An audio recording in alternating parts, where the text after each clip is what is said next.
The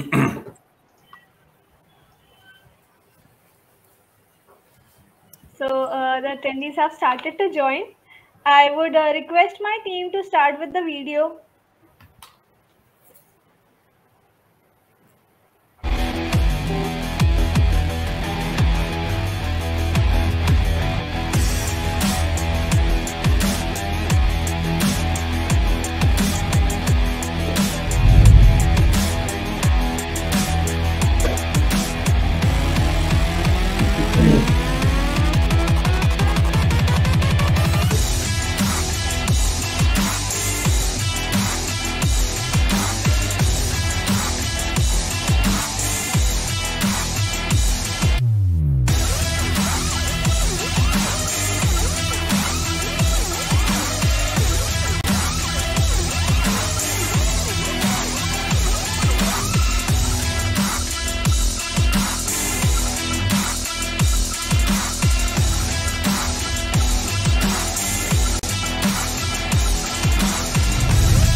Xin chào, tôi là Priyanshi. Chào mong các bạn. Mong là mọi việc ổn. Welcome to the second day of Vietnam Solar Week, which is completely focused on rooftop solar growth in Vietnam. I hope you enjoyed the networking session today. It's my pleasure to welcome you all on behalf of Solar Quarter and First Year Group. First of all, I would like to thank everyone who has joined us today and a huge thanks to our sponsors, Platinum partners Trina Solar and Pixel Energy, Gold partners Ultra Mounting Solutions, supporting partner Baker McKenzie. Let me quickly take you through the agenda of today. We will be having two sessions. The first session will be focused on rooftop solar regulatory outlook and business growth, what will act as catalyst. After then, we will be having a networking session for 10 minutes. Then we will start with the last and the most interesting session for the conference, which will be focused on future technology advancements in rooftop solar, focus on energy output. The most exciting and most awaited award ceremony will be conducted immediately after this session. So grab your seats and stay with us for the next 4 hours. After this, the floor will be open for networking again. So, without any further delay, let us begin with our presentation on rooftop solar regulatory outlook and business growth by Mr. Trung Tran, who is the director of KPMG Vietnam and Cambodia. On screen, sir.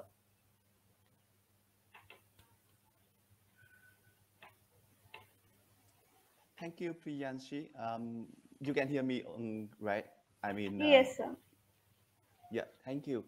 First of all, I would like to thank you, First View Media, to organize this event so that we all can gather here and discuss about what is happening and the future of the renewable in Vietnam, especially rooftop solar business.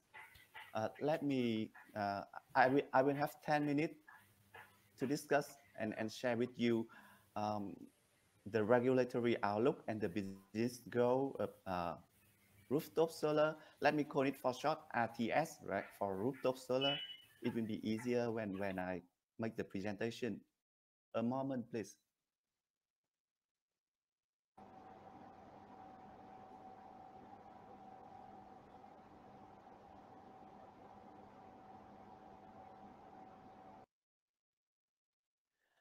I suppose that you can see my screen already. Yeah, this is the topic of the presentation today.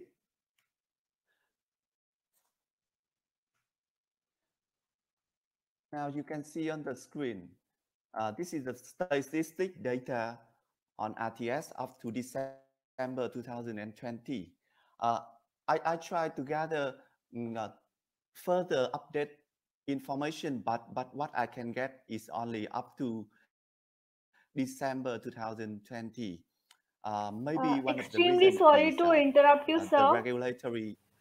We are not able to hear you properly. Can you adjust your mic a little? Let me check. Sure, sir.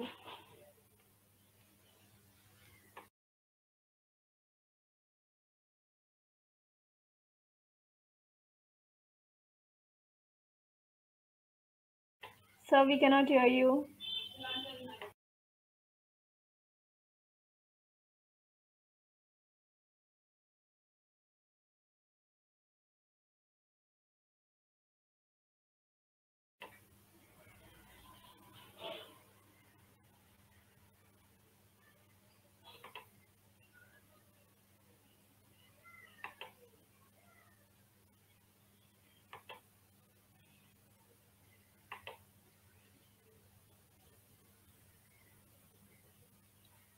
Sir, you're not audible.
Yes, sir.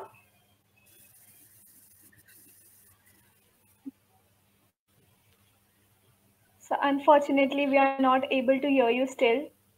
I believe there is some technical issue by your end. Can you try adjusting your mic?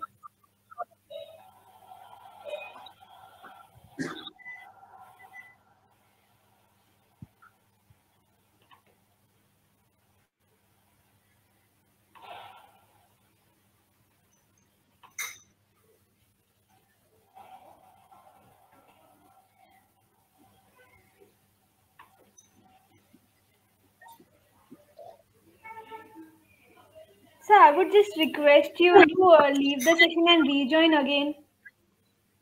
I hope that works.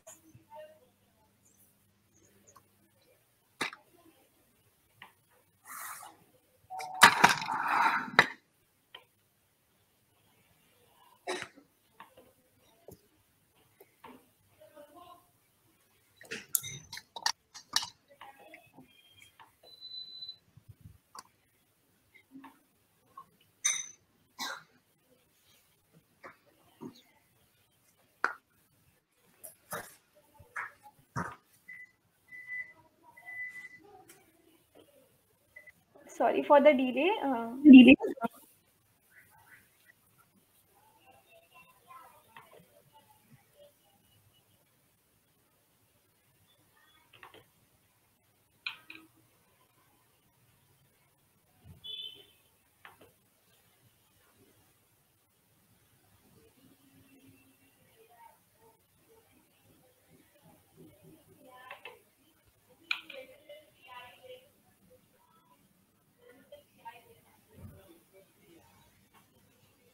So, we could hear you when you were wearing your earphones. So, can you try wearing your earphones again?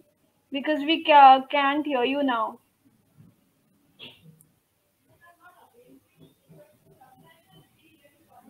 Is that, can you hear Yes, me now? we can hear you perfectly. Continue with your Oh, presentation. my apology for that. That's all right, sir. I Continue. don't know why something wrong with the with my microphone, but Not a at problem. least it's go back now. Yes, sir. You can continue. Thank you. Yeah, thank you the audience for bear with me. Let me go back to my presentation.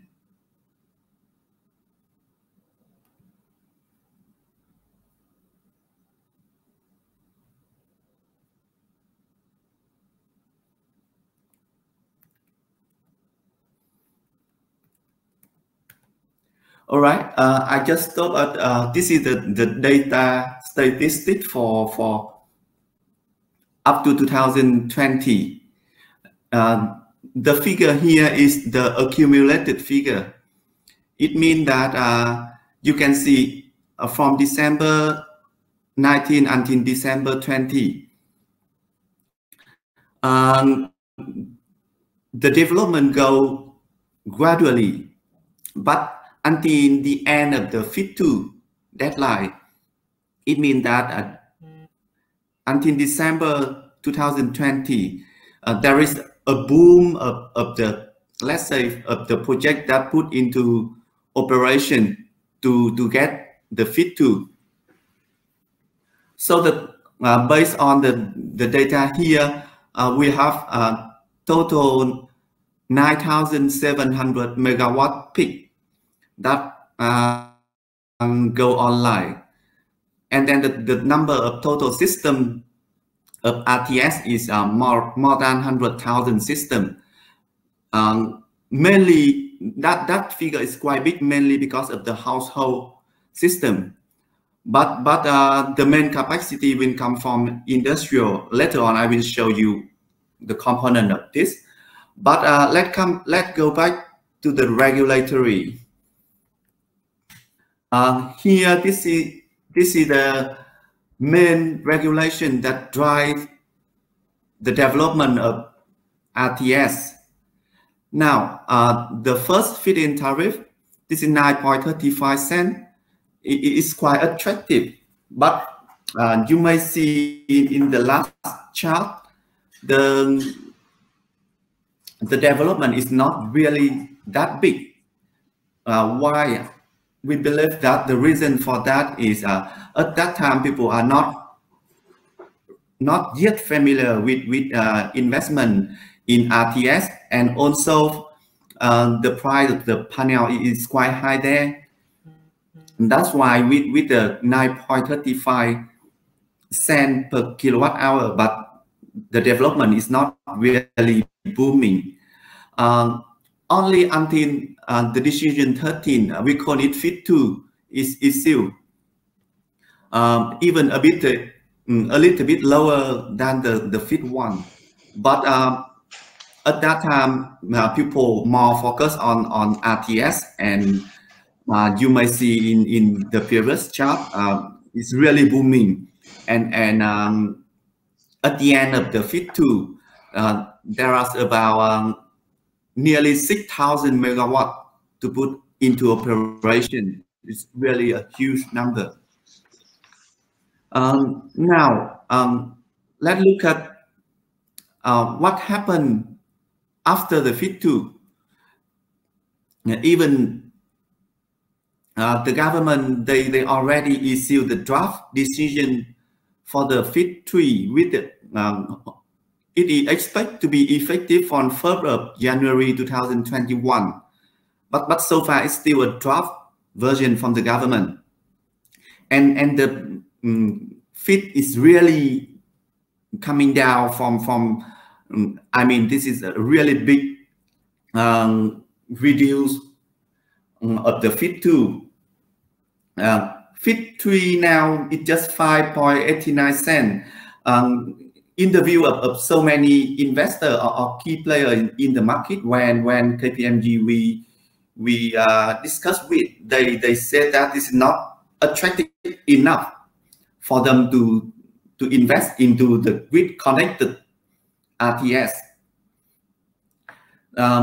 But because the FIT is just applicable for grid connected project, people now tend to have their own corporate PPA. It means that the developer will sell the electricity to the industrial or commercial or a third party, not to the EVN. I believe this is a trend from 2021. And one more point that many investors that we discussed, they have the same concern is the licensing procedure to invest into the RTS. The code I mentioned in the slide 3511 is the power generation. It is not easy to obtain that license, and as the consequence, the tax incentive for that RTS business is also unclear. That in the short term, about the outlook of the regulation of rooftop solar. Later on, when we have the panel discussion, we may have discussed more detail on how and what the government will have to boost up this business. But now this is the fact.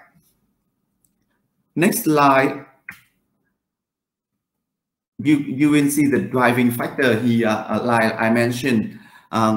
Now more and more companies they decide to join a renewable energy 100. It means that they commit to use 100% of their energy from the renewable, and also corporate social responsibility is an important criteria for the corporate, like manufacturing and commercial and industry. You can see here in the slide the figure and the number for November 2020. This is the accumulated number, and only to meet the deadline for FIT 2, the installed capacity is really 3 times than the last year, and mainly contribute to the total capacity is the industrial. Commercial player small part, and household player very not really big, but in terms of the number of the RTS system, then the household will account for most, let's say 80% of the system. The rest is in the industrial and commercial and government administration. Now the next slide, I will talk the business growth. Here, I would not tend to discuss about the technical issue, but how to make the investment and what is the preferred business model that if you want to invest into the RTS in Vietnam. Now let's come to the investment approach first. Um, because RTS investment is not really big compare. I mean the capital and the scale cannot compare to the utilities solar project. That's why we see that 100% foreign investment is preferred by the foreign investor. Set aside the obstacle about the licensing that I mentioned before, but so many foreign investment invested company already make their own decision to invest into that RTS system. The second point is joint venture.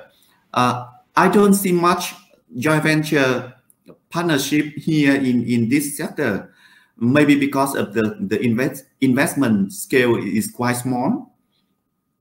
But I see a lot of M&A deal. Now, how the M&A deal happen? Usually the local company, local developer, they have their own, they know the location, they know uh, the regulation, and they have the relationship with the government. Then they initiate the project. Then later on, the foreign investor come and acquire project from the local investor. We have seen that happen quite frequently in the last 12 months. Now, that how you make the investment into Vietnam, but beside that, what is the preferable business model? Like you have the choice here with the rooftop solar system. You need to invest with less than 1 megawatt peak, less than 1 megawatt AC, and then you will have the choice to connect to the grid, or you have the corporate PPA. It means off grid. That one and the two option that you can do, either side the PPA with EVN or side the PPA with private user. Another option is that more than 1 year, so many company they think about that option, whereby the developer they play the role of EPC contractor and O&M contractor. The one who will generate power and maybe sell the electricity to the EVN would be the rooftop owner. It means that the developer they will maybe they sign the EPC contract, or they rent the system to the rooftop owner, and in addition they will provide the O&M service. But that option, the last option, is not. It shows that there are so many obstacle and legal and tax and accounting also. That create a lot of problem. That's why people now they tend to have a corporate PPA, and I believe that it will be the trend for the future development of the rooftop solar. This is I believe I have spent my 10 minutes for the presentation, and I will return that to Priyanshi, right? You will have some introduction about the panel discussion, right? Yes, sir. Thank you for listening. Yeah. Thank you so much, sir, for your words of wisdom and setting the tone for the session. So now we will move forward with our much awaited panel discussion. The topic for the panel discussion is rooftop solar regulatory outlook, and business growth. What will act as catalyst? And in our allied panel, we have Mr. Trung Tran, who is the director of KPMG Vietnam and Cambodia, and also the session chair for the today. Mr. Frank Constant, who is the founder and CEO of Constant Energy. Dr. Non Nguyen, who is the Chief Strategy Officer, Shire International. Mr. Samresh Kumar, who is the Executive Chairman and CEO of SkyX Solar. Mr. Thomas Jacobson, who is the Managing Director, Indochina Energy Partners. Mr. Bryce Gabri, who is the General Manager, Bewari, Vietnam Limited. Mr. Martin Bart, who is the CEO of Ecoligo. And also to the attendees, I would like to mention, please don't forget to post your questions in the Q&A box. So with this, I would hand over the session to Trang sir. Over to you, sir. Thank you, Priyanshi. This is my honor to be here with my panelists. First of all, I would like to have the introduction from each of the panelists. Mr. Frank Constant, can you have your say? Sure. Thank you, John. Yeah, I'm Frank. I'm with Constant Energy. I founded the company 3 years ago, and I've been based in Asia doing power projects for over 20 years. First in conventional power, gas-fired power plants, and then in the last 10, 12 years, pretty much exclusively on solar project. So basically developing, building, and owning and operating solar projects in multiple Asian countries, including Thailand, Japan, Malaysia, and more recently, Vietnam. We entered the Vietnam market last year. And we have people and operating assets in Vietnam since end of last year, basically focusing mainly in Vietnam on the rooftop corporate PPA sector. Thank you, Frank. I would like to invite Mr. Nguyen Nguyen, please. Hi, my name is Nguyen Nguyen.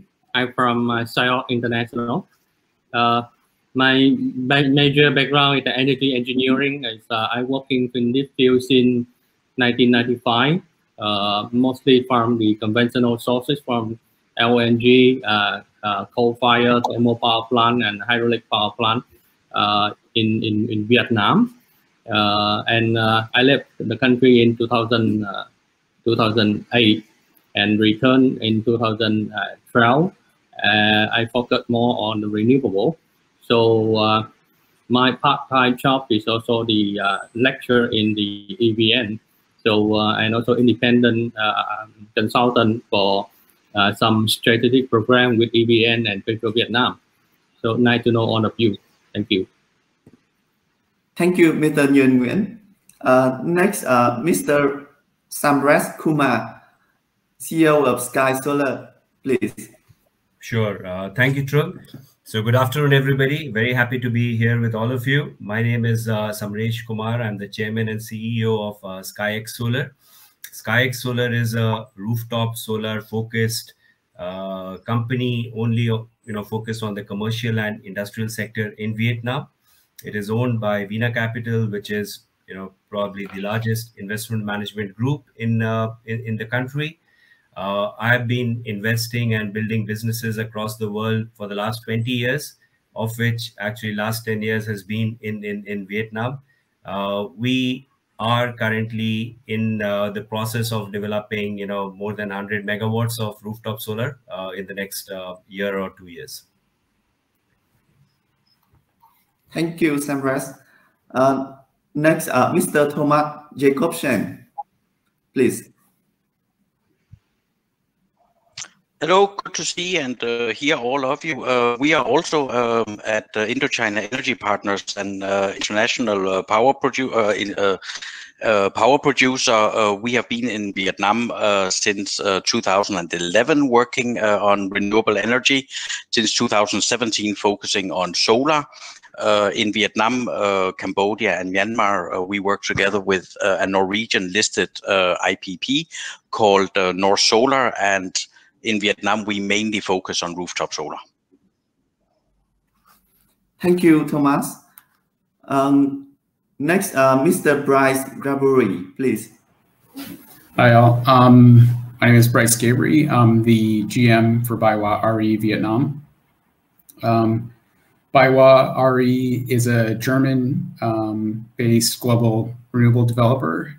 We focus on utility scale solar, wind, rooftop solar, and we also have a trade division. We're relatively new to Vietnam, so happy to be here. Thanks. Thank you, Bryce. Next, Mr. Prayut Agawa from Pixel Energy, please.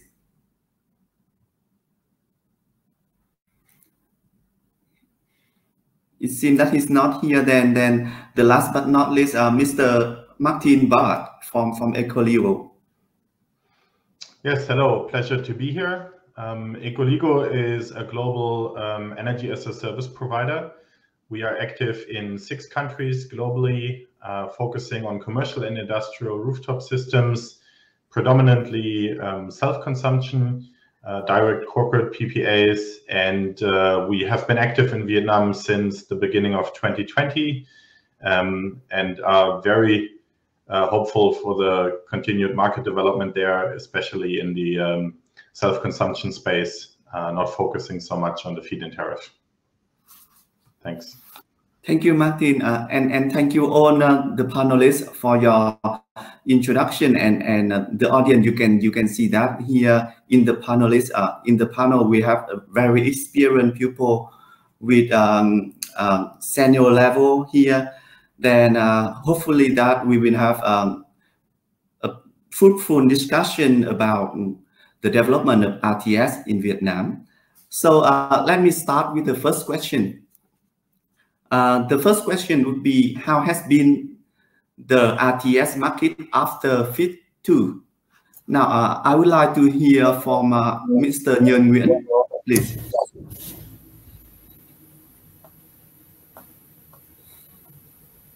You are mute. Sorry. Thank you. Mr. Nhân Nguyen, you are mute. Thank you, Chung. I think that the RTS step into the more challenging period in the market at the moment by 2 reasons. Number one, that it's the oversupply into the system, and number 2, that it's because of the COVID situation in Vietnam.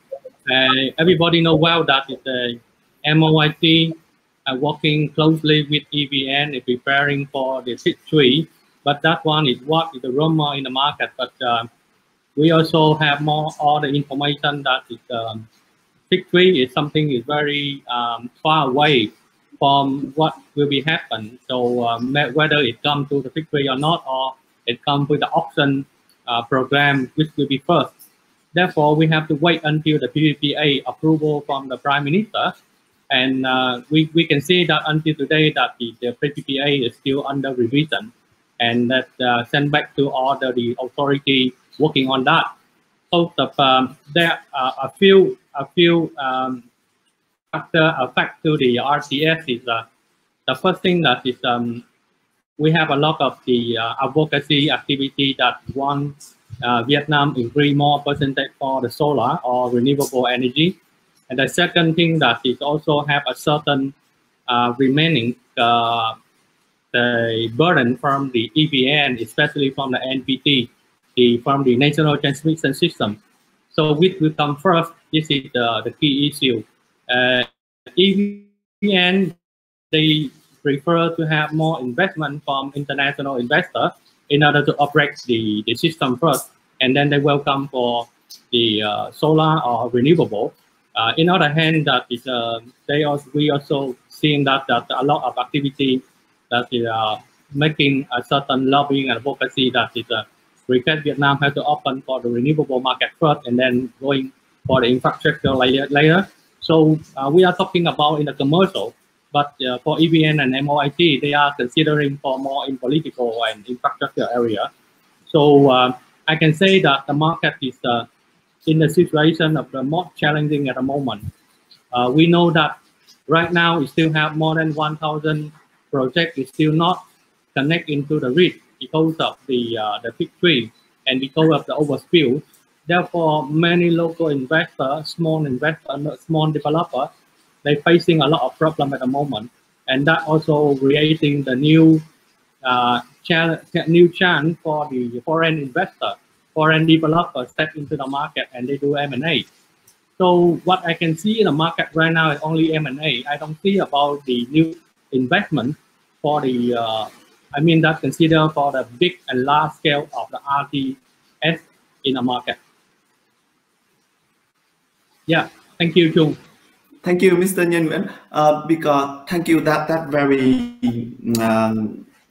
informative answer. Let me summarize it. It is oversupply because of the COVID situation, because of the unclear regulation, and EVN will look not only from the commercial but from the government and management perspective. That's why we cannot have a clear way forward for 2021. But I would like to hear further from Thomas, because you know the market and you've been here quite long to understand the market quite well. What is your expectation for the future? Yeah, well, we see the market as segmented into distinct segments where there's very little crossover in the participants.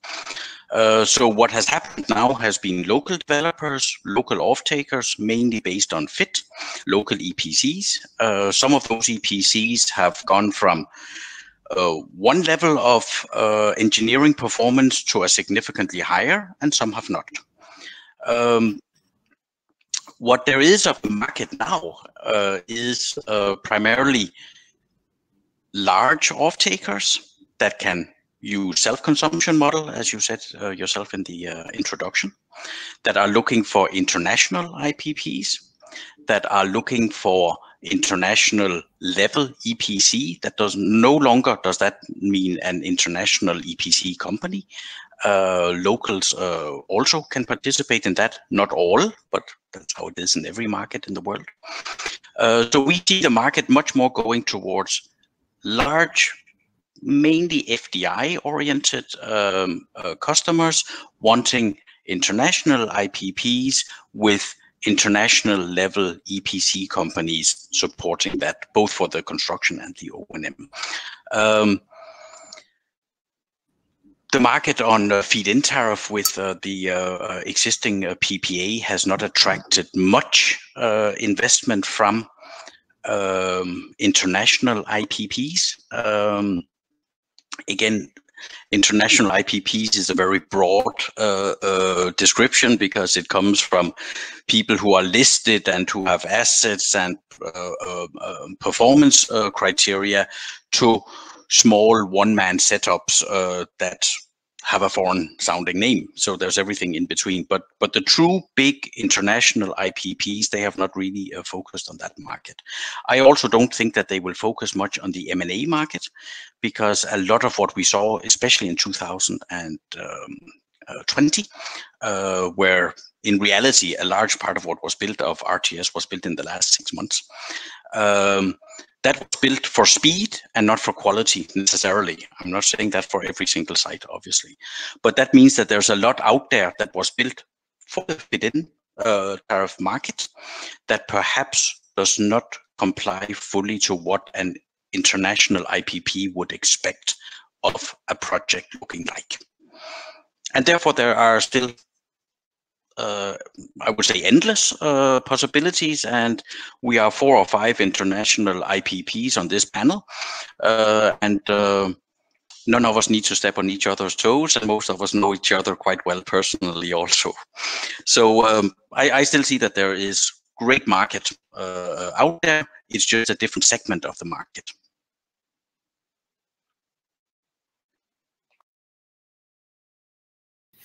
Thank you, Thomas.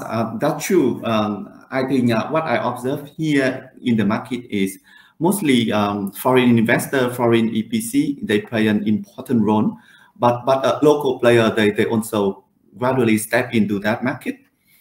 But playing in the role of the developer, mostly foreign investor rather than local developer.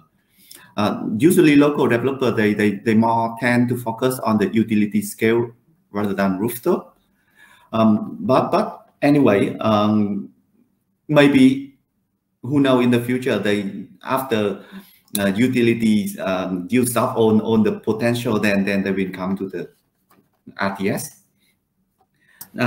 Thanks for that. And my next question is now, because we have certain developer here, I would like to hear from Samras Kumar, is the policy and regulatory that you think it drives the RTS development, and what need to be improved to boost up RTS? Samras Kumar, would you please? Sure. Yeah, thank you, True. Yeah, I think as we noticed, right, that this has been a significant investment in the RTS space over the last year, and that was driven by one, commercial attractiveness, and second, by regulatory support. You know, the circular had come only in April 2020 for a third-party investor to provide rooftop solar as a service. And from April to December, we all know what happened. Actually, some were real commercial and industrial rooftop, and a lot was, disguised as rooftop, so to speak. That has added to the grid challenges, and that needs to be solved.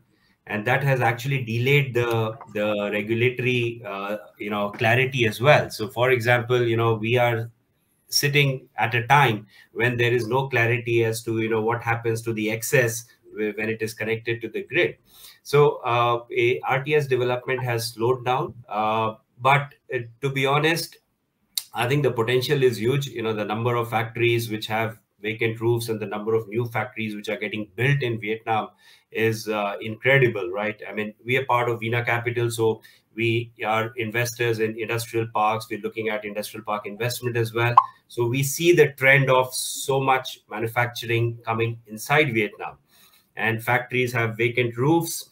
It is commercially attractive. So, RTS is a great solution to build, but it requires a policy. It requires, that policy clarity. So I think all the stakeholders are waiting for the government to come out as to what will happen with that, when it is connected to the EVN lines, whether it can get a tariff or it will be a zero export and so on. Right. I also just want to comment on the M&A. I agree with Thomas that it's good to look at M&A, but one has to be very, very careful. When is looking at M&A at these systems, because these RTS systems are built for 30 years, right? Has supposed to be performing effectively for 30 years. Now, if these are built very quickly, and just with the intention to flip it, and the quality is not so good, if you buy it, I mean, after a few years, you might be really, really struggling, right? So it is very, very important to really see whether, one is buying a good system or not, right? So we also reactively look at M&A opportunities, but have heard some really horror stories. So we are careful on that. Thank you, Samras. I totally agree with you that for the M&A, you need to be very careful. I also on this topic, I would like to hear from Martin. Martin, you made an investment in Vietnam already. Then can you share with us your difficulties and what you think that the government can improve so that it can pave the way for the investor to come into Vietnam? Please. Yeah, I think as a foreign investor, one of the key things that we're looking for when we enter a new market is the ease of actually setting up our business, right? A lot of the difficulties that we were facing in Vietnam were actually not with our EPC partners and not with customers. It was really in understanding the regulatory processes, the licenses that we need, and also finding out about the responsibilities in the government authorities, right? As a foreign investor, it can be quite difficult identifying who you actually need to talk to make sure that your investments are secured and you are working under a clear regulatory environment. So I think if we look forward, especially also looking back at what the RTS scheme and the feed-in tariff has evolved into, which some of the previous speakers have already mentioned, right? A lot of these were fake projects where you know, they were claiming to be rooftop, but actually fed 100% of the energy into the grid. I think there must be more clarity in the regulatory path forward, because clarity helps investors, you know, to have trust into their investments and to de-risk the projects, and that leads to reduced risk premiums in the projects, and that's obviously a benefit because I can offer lower PPA prices. I also think there should be a market adjustment, because a lot of these feed-in projects, like mentioned from the previous speakers, were predominantly aimed at a quick, you know, build and flip model, and that's not sustainable, and specifically not when a majority of the energy is feeding into the grid and being constrained on the grid, rather than supporting the local business, right? I mean, the principal idea of a feed-in tariff is that the excess energy can be also sold, and you get an additional benefit with a different risk profile, as you have government guaranteed you know, prices, basically, right? So as an investor, I have a more diversified approach in each project. I have self-consumed energy and I have excess energy I can base my investment on. But I think there must be some adjustments to make sure that future investments have that security again, because at the moment there is a little bit of vacuum, and that makes currently some of the business cases look weaker, as you don't have the possible upside of, you know, excess energy via selling via feed-in tariff.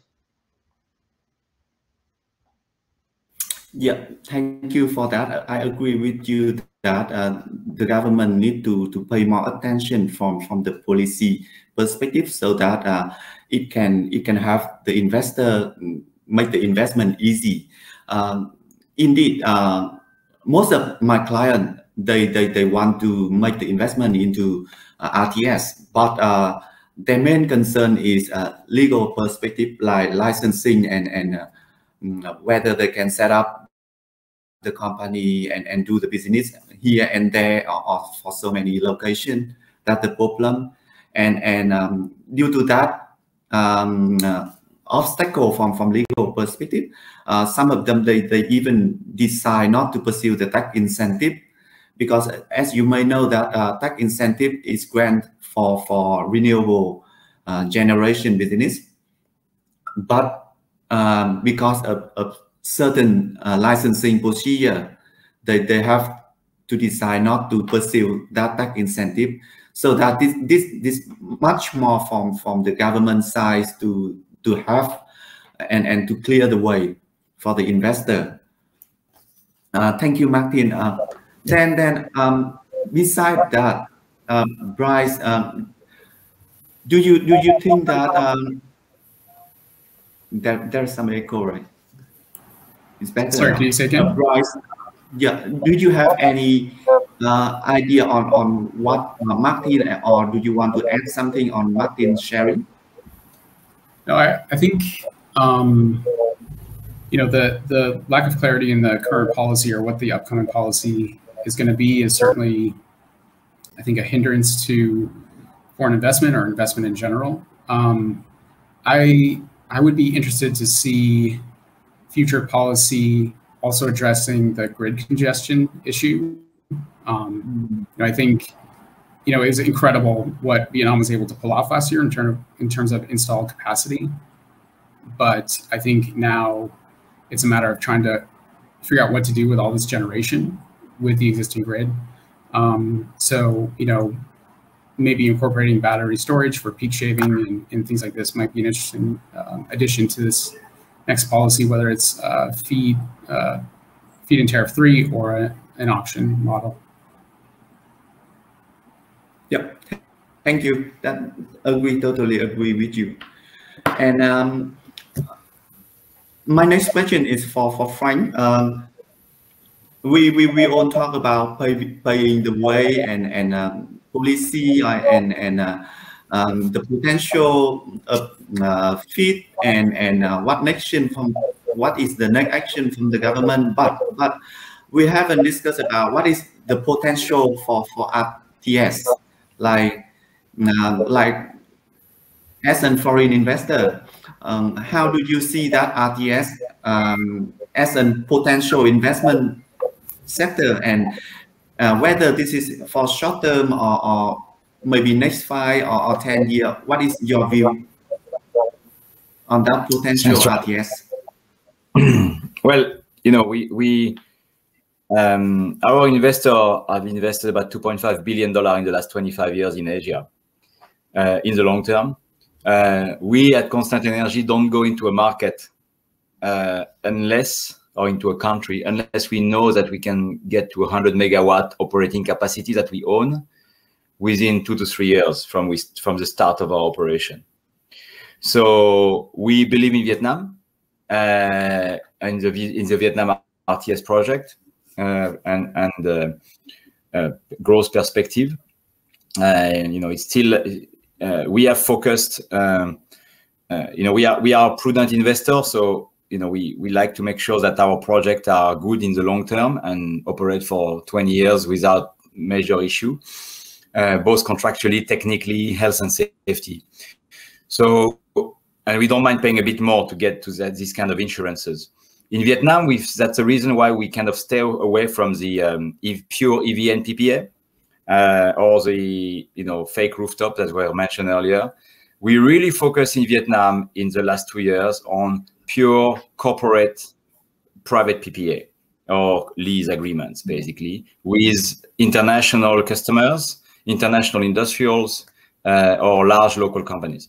Very much what we've done in Thailand, where we developed a strong position in the last 4 years. And in Thailand, we're going to be at 100 megawatts in operation next year. I believe that with Vietnam has even a stronger industrial growth than Thailand, 8-9% GDP growth, more and more factories setting up, more and more international factories setting up and expanding, despite the COVID situation, I think. So we see 3-5 years down the road, the market moving more to corporate PPAs, therefore needing less subsidies from the government and from EVN to be feasible economically, which I think is good for the health of the Vietnam government balance sheet, and also more healthy style development with better quality projects. You don't build the same when you build on the roof of a company like Schneider or Nestle or General Motors, and when you build in the middle of the countryside a 300 kilowatt project that just sell to EVN. The quality, the health and safety, the quality of the equipment and the quality of the permits will be totally different. So we focus on the industrial market in Vietnam, and we intend to continue to do so because we think that's the largest growth proposal in terms of sustainable growth. Thank you. That's very clear, and I think it is the same for so many key players in that RTS business. Now, we all share, we will discuss about difficulty, discuss about the market situation, what we need to do, and what we need to focus. But now this is an open question for all of you. Now, because of the situation of unclear regulation, people are waiting for something from the government. Then what are you doing with your business? And why you decide to do or not to do? within this year, because we are waiting for something, right? So I would like to start that question with Martin, please. Yeah, I mean, we are actually not waiting on anything because we focus on self-consumption, right? And that way you can still continue building projects and providing value to the commercial and industrial customers. It's obviously a different approach, and there is more development work needed in these projects to make sure you identify the actual customer demand. And that way you can size your self-consumption system appropriately. And as pointed out by many before, there is substantial market potential here, right? The market has, in my view, a little bit overheated through the feed-in tariff. But I think if you realistically think about the commercial and industrial customers and their energy needs, there is still endless potential. And I think we will see that a lot of the real developers, the ones that really are committed to long-term positioning in the market, they will also continue building projects for these people without a feed-in tariff, without the sort of vacuum at the moment in the feed-in tariff clarity, because you can still do this, right? And yeah, I think Vietnam remains very interesting going forward. That's for sure. Thank you for that. Keep going and we'll try. Be careful. Thomas, do you have any idea on that question?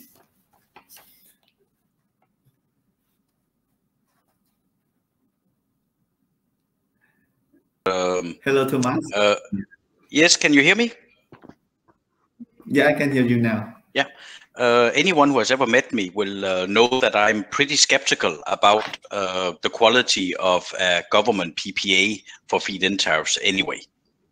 So for us, it makes absolutely very little difference, I would say. I could easily foresee a situation where we get a very small feed-in tariff that is not supposed to base projects around, unlike the previous ones, that will only be allowed a certain percentage, and that could be a much lower percentage than what market consensus seems to be at the moment based on the draft. I would say 20 to 30% of output. If you're allowed to sell that at 5 cents, then you hold a bottom under the market. If factories, for whatever reason, need to stop working on Saturdays, whatever, then you give a little bit of security into such a PPA structure, and a customer will still accept a take or pay type structure, or the IPP can take on the risk for the non-taken energy. I could also easily, and that's why we've stayed out of M&A, imagine that the feed-in tariffs 1 and 2, they are changed retroactively because they were clearly overly generous. That's what they were meant for. That's why there was no control. And I mean, read the Vietnamese newspapers. When Vietnamese newspapers write the way they're writing now about what has been going on in 2020, then you know something is coming. So I could easily imagine that there will be an effect there, and that would be a very good thing for those of us who don't have those investments. Sorry, but it would also be a good thing for Vietnam in general and for EVN in particular, because right now EVN is saddled with, including the wind about to come online, just under $100 billion of PPAs in operation. Which is for power that is at higher prices than their average sales price and is intermittent. And I think this will, I know this is a solar discussion, but this will especially hit in very clear for EVN when they get 6 gigawatts online of nearshore wind, where a lot of that power is actually not being produced when the power is needed. So you have a significant difference in the temporal patterns of consumption and supply.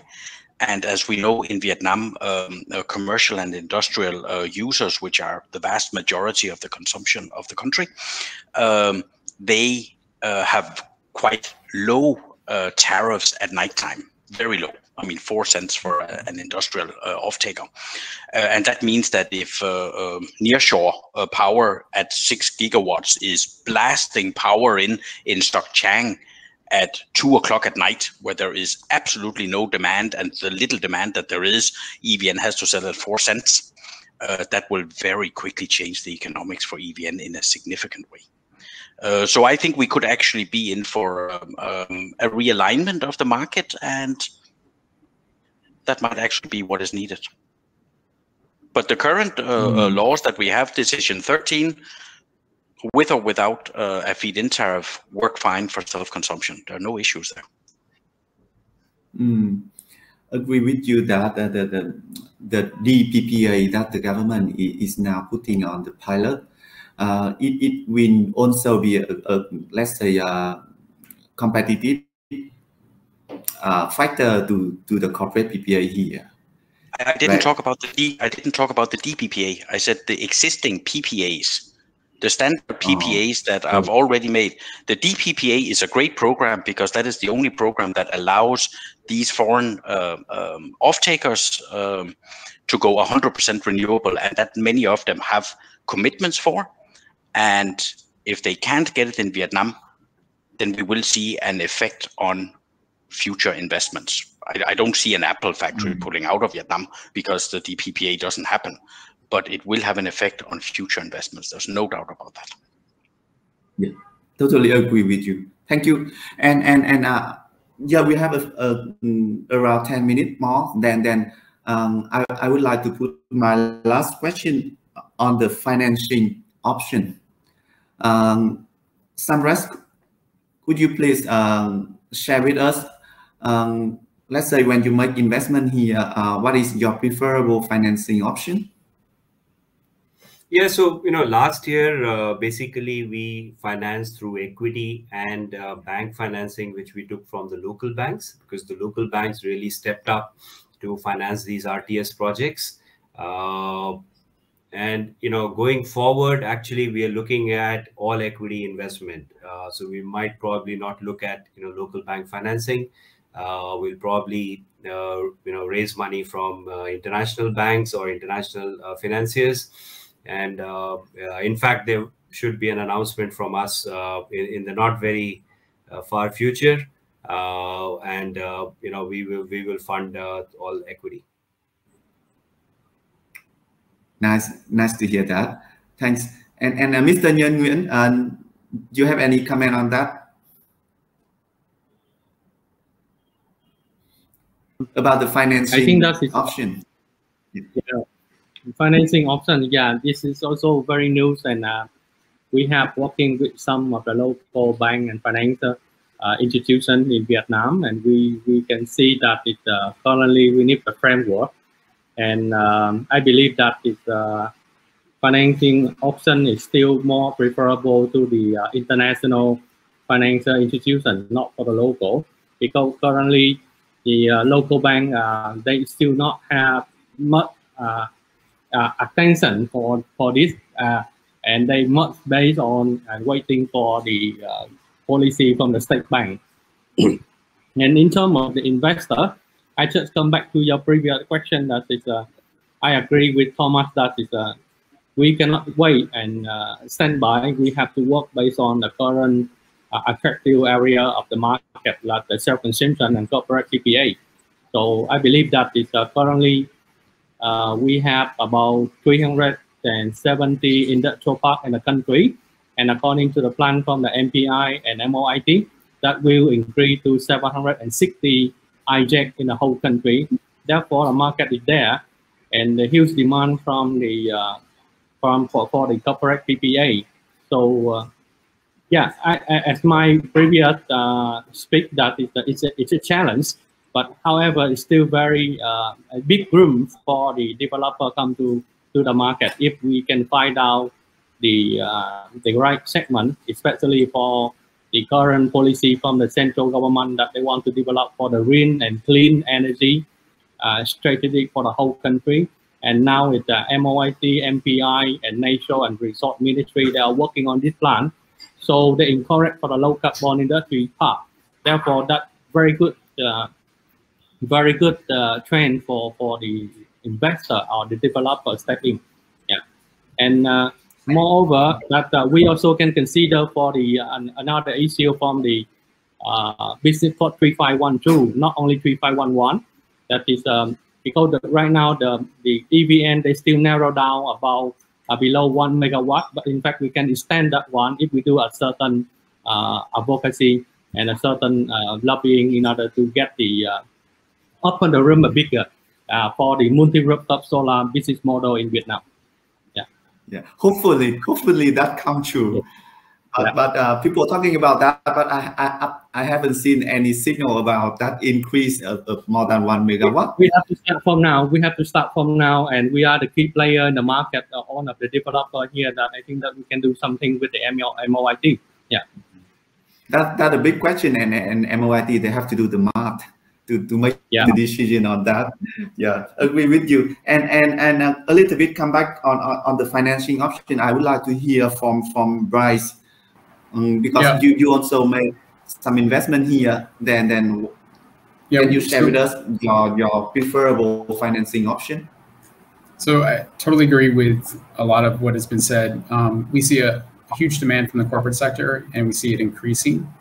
And we also see this self-consumption corporate PPA model being quite attractive for both us and for customers. And so we're financing on balance sheet with equity as well. And I think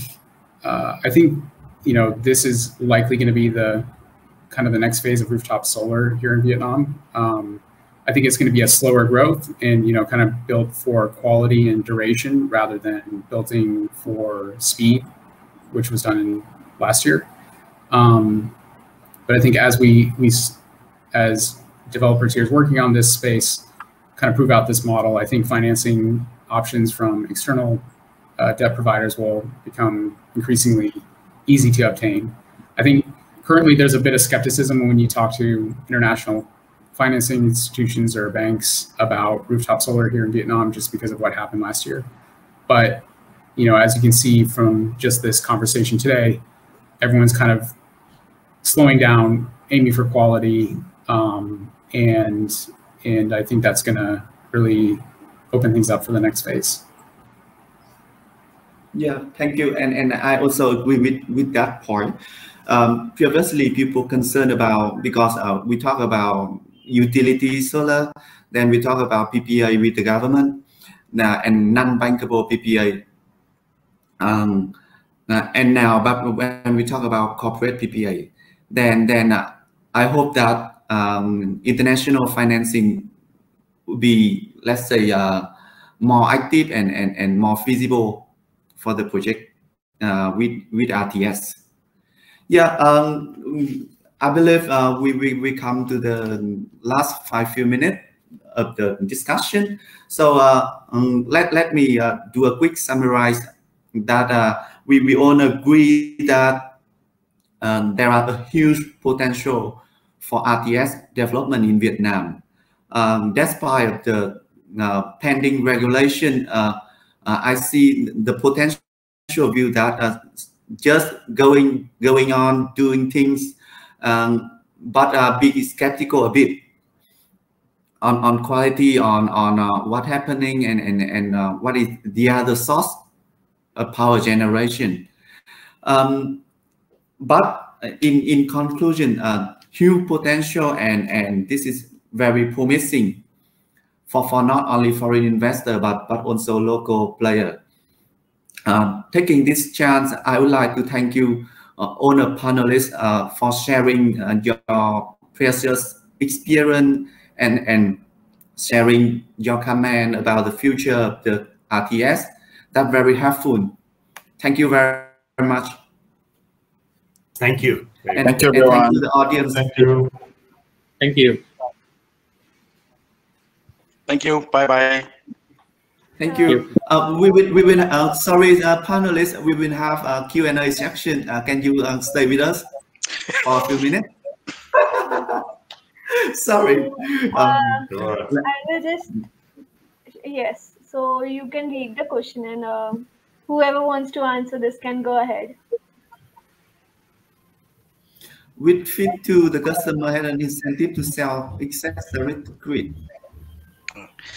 I think with the Fit 2, the customer had an incentive to sell everything to the grid, so that they were exporting 100% to the grid and buying in cheaper. That's what I was saying before, and that means that EVN is simply subsidizing, whichever companies they are, but big factories, and that's not the idea.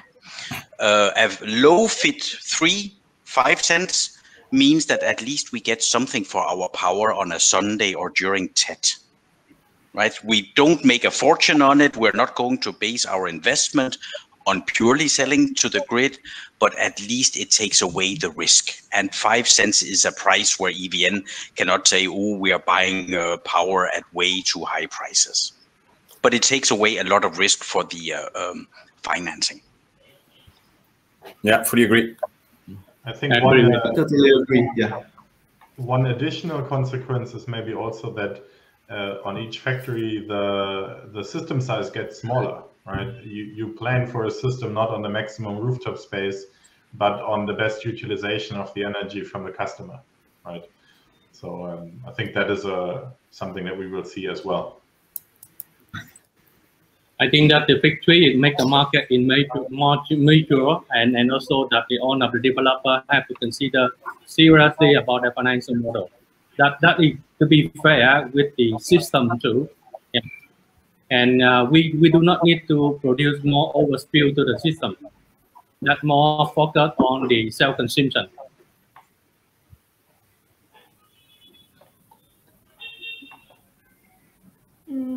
This is. Thank you. And we have next question. It is to me, right? About for the time being, because the Fit 3 they haven't officially issued. So my view is to just go ahead with corporate PPA and whatever you have in hand. But if the Fit 3 come into real life, then why not? It means you have another option, not only the off-taker as the corporate PPAs. Any other idea on that question from my panelists? No, right? Then we move to the next question.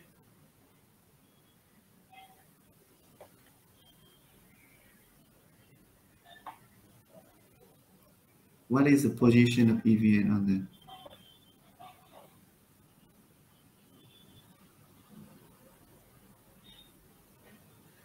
Well, that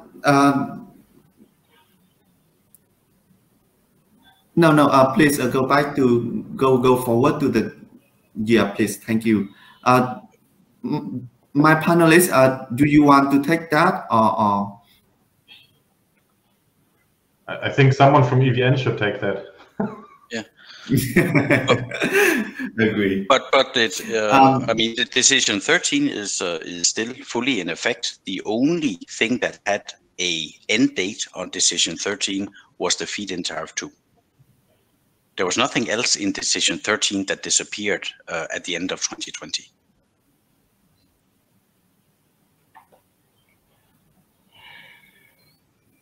But it mentioned about this time. I mean, from 2021. Yes, and that is still decision 13. It's still fully in effect. The only thing that is not allowed is that EVN is not allowed to sign a PPA for excess power. That had an end date. Yeah. But everything else in decision 13 and the subsequent clarifications and directives or whatever they're called, they are still fully in effect. But that's why there are so many projects is now cannot sign the PPA with EVN because they hold the signing PPAs since January this year. And waiting time. This is a really big question on what to do with the waiting time when you already make the investment. I refer Actually, answer I this don't question. think we can answer that. Please. Yeah, I think that the position of AVN right now, they just step back, and because it's a good timing for them to prepare themselves. As we know well that last 2 years, a huge volume of the solar generation put on the system. So the whole grid system is not capable to take on of that. And this is a good timing for EVN. They have a certain investment into their system, number one. Number two, that we know very well that all of the RTS is going to the industrial part.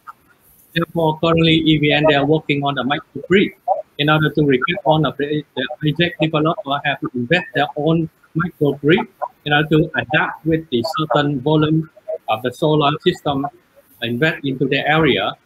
So as my own information that they are still working on this, and just only one reason because of the COVID time.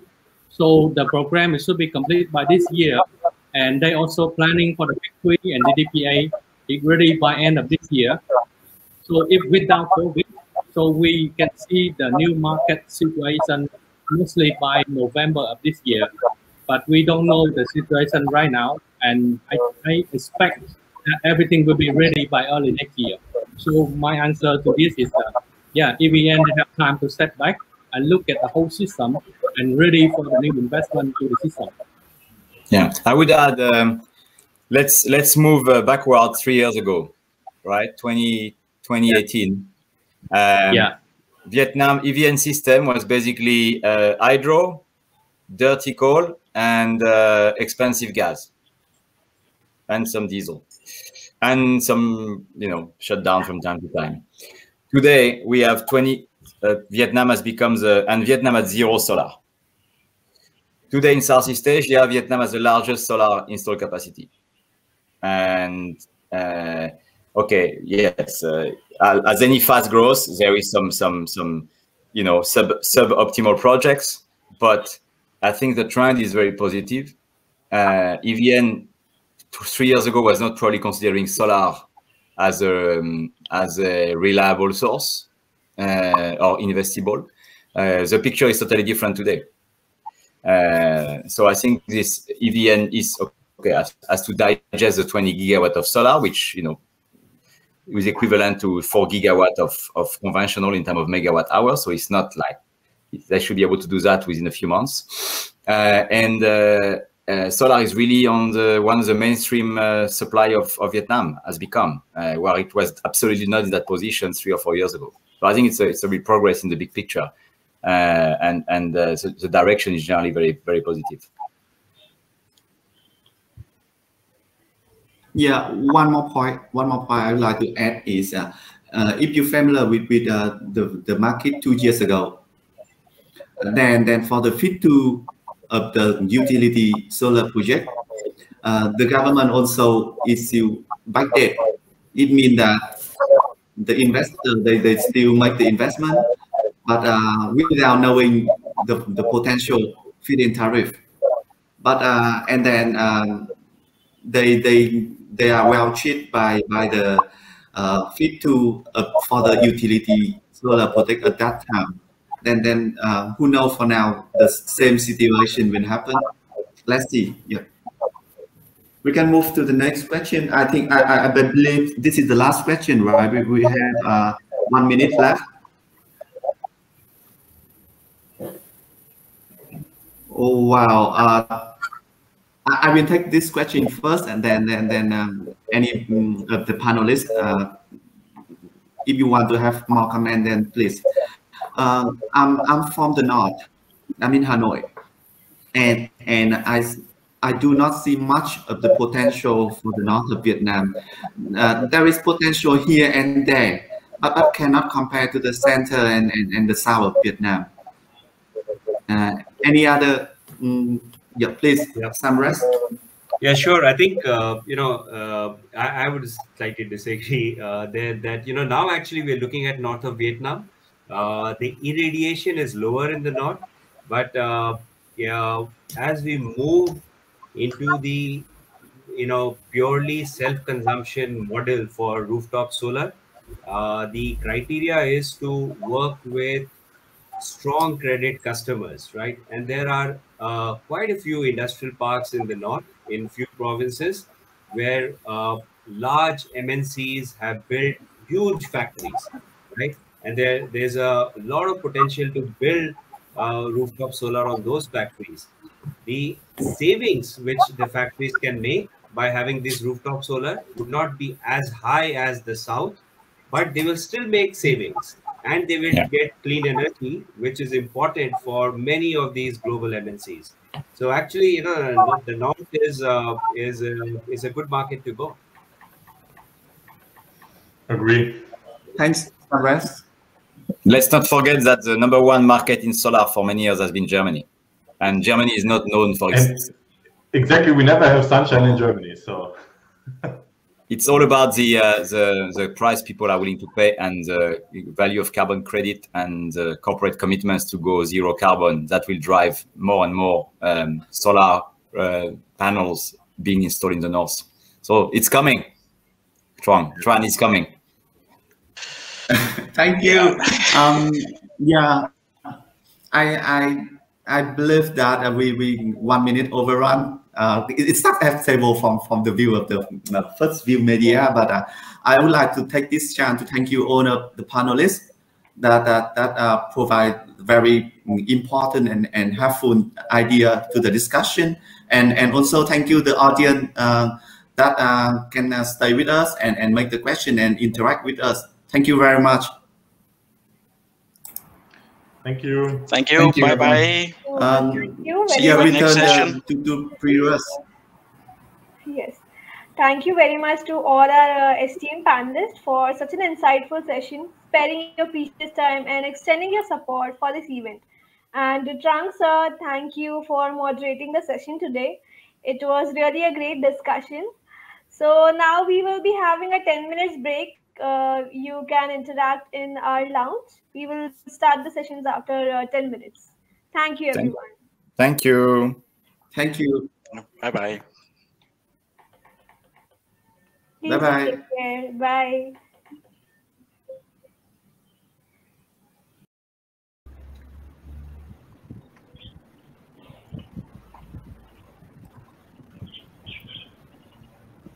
So, welcome back, all our attendees. Thank you once again for joining us.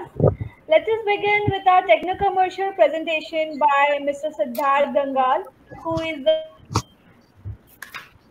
welcome on screen, Mr. Gangal. Thanks. Should I share the link?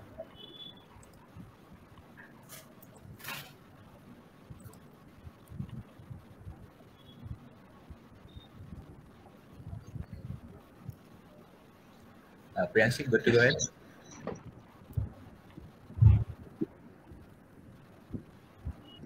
Hello.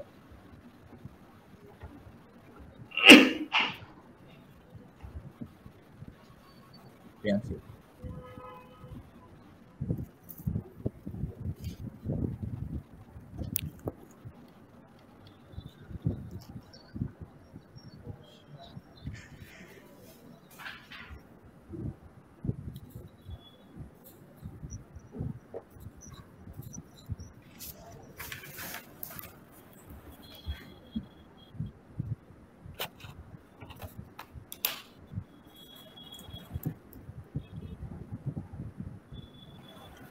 Yes, sir. You can share your presentation and we are good to go. Okay. Thank you. So hi everyone, I'm Siddharth. I'm the founder and the CEO of the Solar Labs. We are a design software focused on helping solar installers and EPCs, developers with sales conversions, as well as optimizing their engineering design, automations, and the like. So using our platform, companies like Amplus, Adani, Thermax, and Edison, Tata have greatly increased the number of customers that they're able to close because of the better proposals that the software outputs. And it also increases the actual potential capacity and the yield due to better, AI-led automation. So I'll take this opportunity to show everyone a very quick preliminary design in the next 10 minutes. So yeah, some of the USPs are that you can actually do a very comprehensive design and get right to how you want and how you will install the system. So it's not just a proposal software, not a preliminary software only.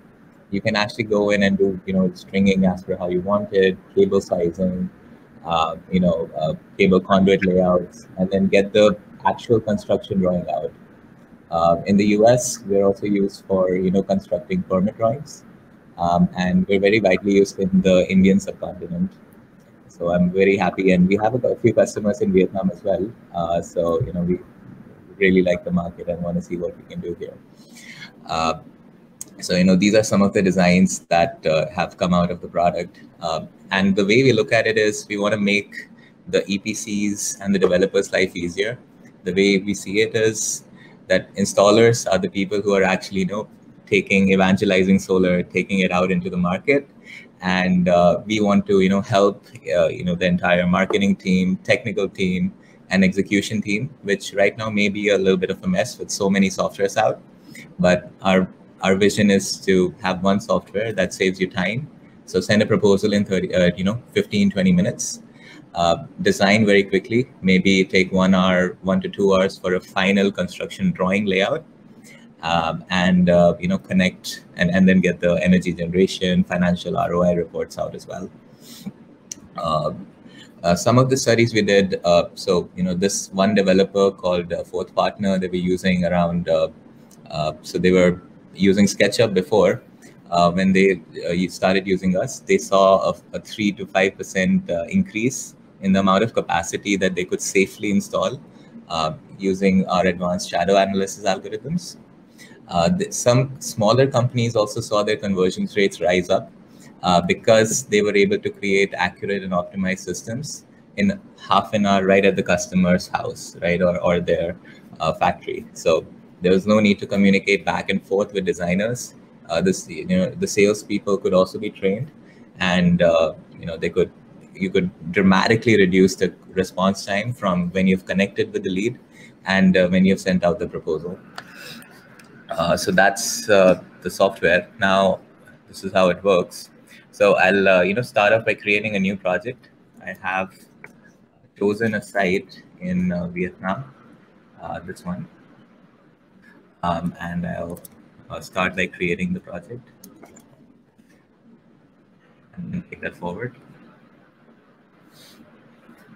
I'll start off by creating a design. So this is my first design.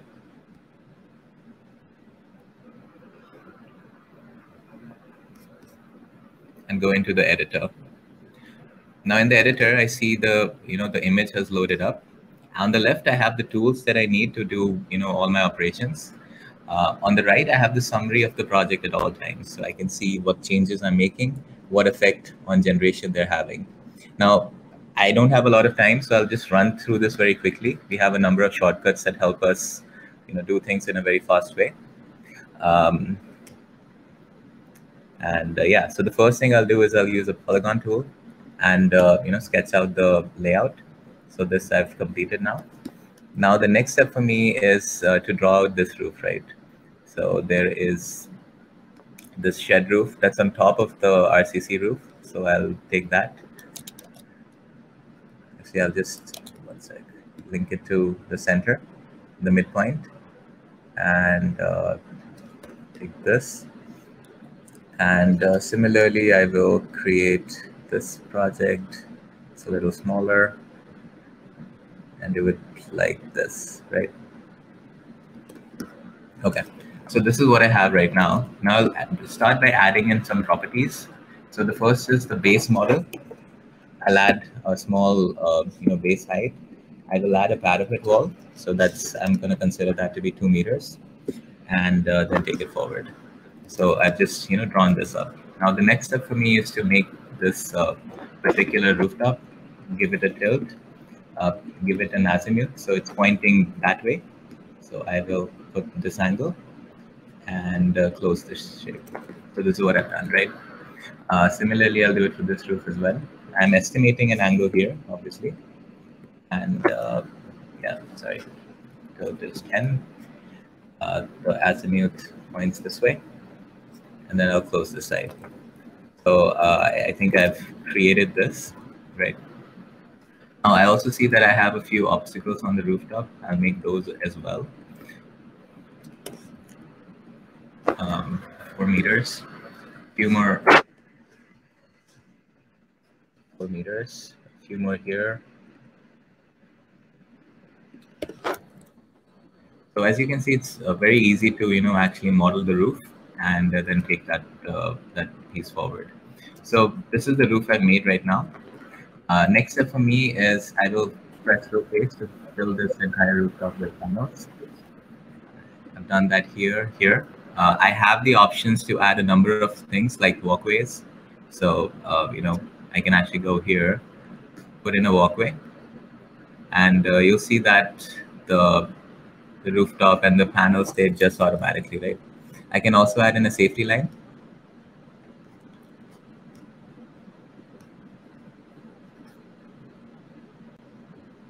And yeah, so everything keeps shifting. And similarly, I can add in multiple walkways and safety lines. Now, I know that this is going to be a mirror image, so I'll press Control C, Control V. I'll mirror this this roof. I'll also mirror this roof as well. Control C, Control V,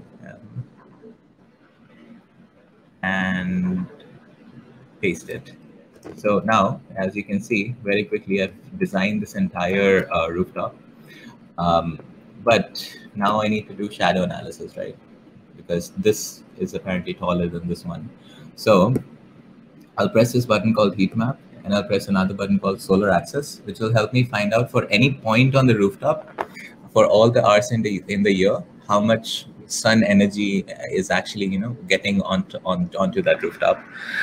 So as can be seen here, the green scale means that there's more power.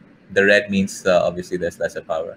Similarly, the scale is here there's a lot of shade in the RCC flat area. So that's how it is. Now, all I need to do after this is optimize the system. I will go for maybe a 92, 93%, 90% solar access. So this is the system I have. I can do panel level operations to make sure that I get a practical system out, and I can sort of close out what the system has to be. You can see that the north east panels are getting a lot less power than the south west facing. That's because of the azimuth, right? So we account for the tilt, the azimuth, and the shadows that are there, so as to get you the most accurate analysis. This has been validated by TUV and a number of other organizations as well. So you can be, rest assured that it's a very accurate simulation that happens. I can also, if I want to, put in some panels on this side, and just to show you, probably we're not going to put them on this real site, but I can also see how much irradiation is going to come out of any part of this rooftop. Now, when I've gone over to the site, I can actually go ahead and change these dimensions. So, if I have actual site survey data, I can put in the exact dimensions and get out the final construction drawings that I desire, right? For the since I have lesser time, I'm not going to go into stringing, but just to show you, we can put in the DC/DB, we can put in inverters, microinverters, optimizers, AC cable, and then complete the system completely. I can also put in a text box if I have to put in any details and mark out stuff on the site, similar as one would do on AutoCAD. We can do that as well. Yeah, so this ended by adding a few inverters so that I can do a simulation. Add in some kilowatts.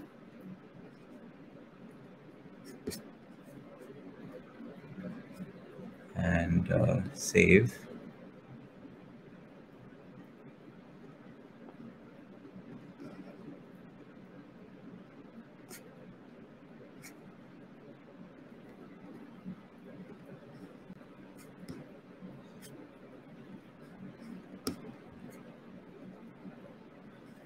Wait, one sec, my bad. So I'll put it here.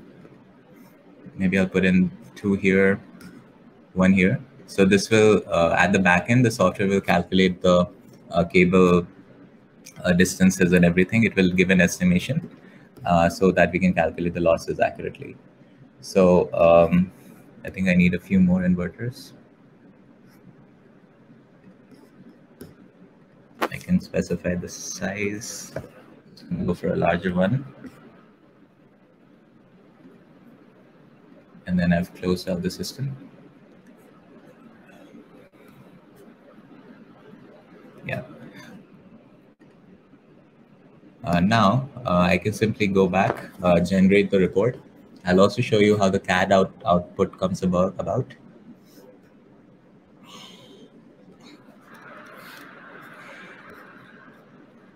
Yeah, so now we have done a complete generation analysis. We can download a detailed report, which I'll set it to do right now. We can also download a shadow report, which is very accepted by all the municipalities and regulatory authorities, if desired by your regulatory authority. We also give out the complete CAD export.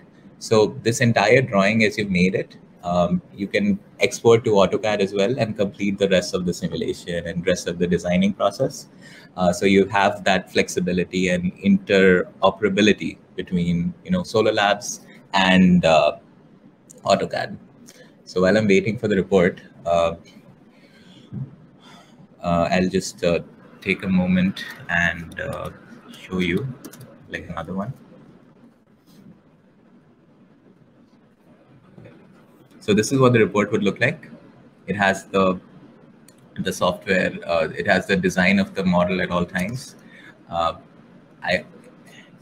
You can, as a company, put in an about us page, put in a lot of details, the system metrics, the components that are used. So a detailed bill of materials. Once you've done all the stringing, wiring, cable, conduit, that will be auto computed and given as an output here.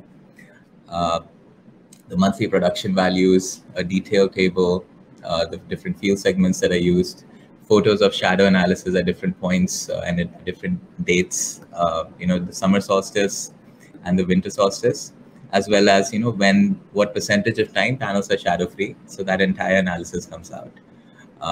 Finally, that ends with the losses comparison.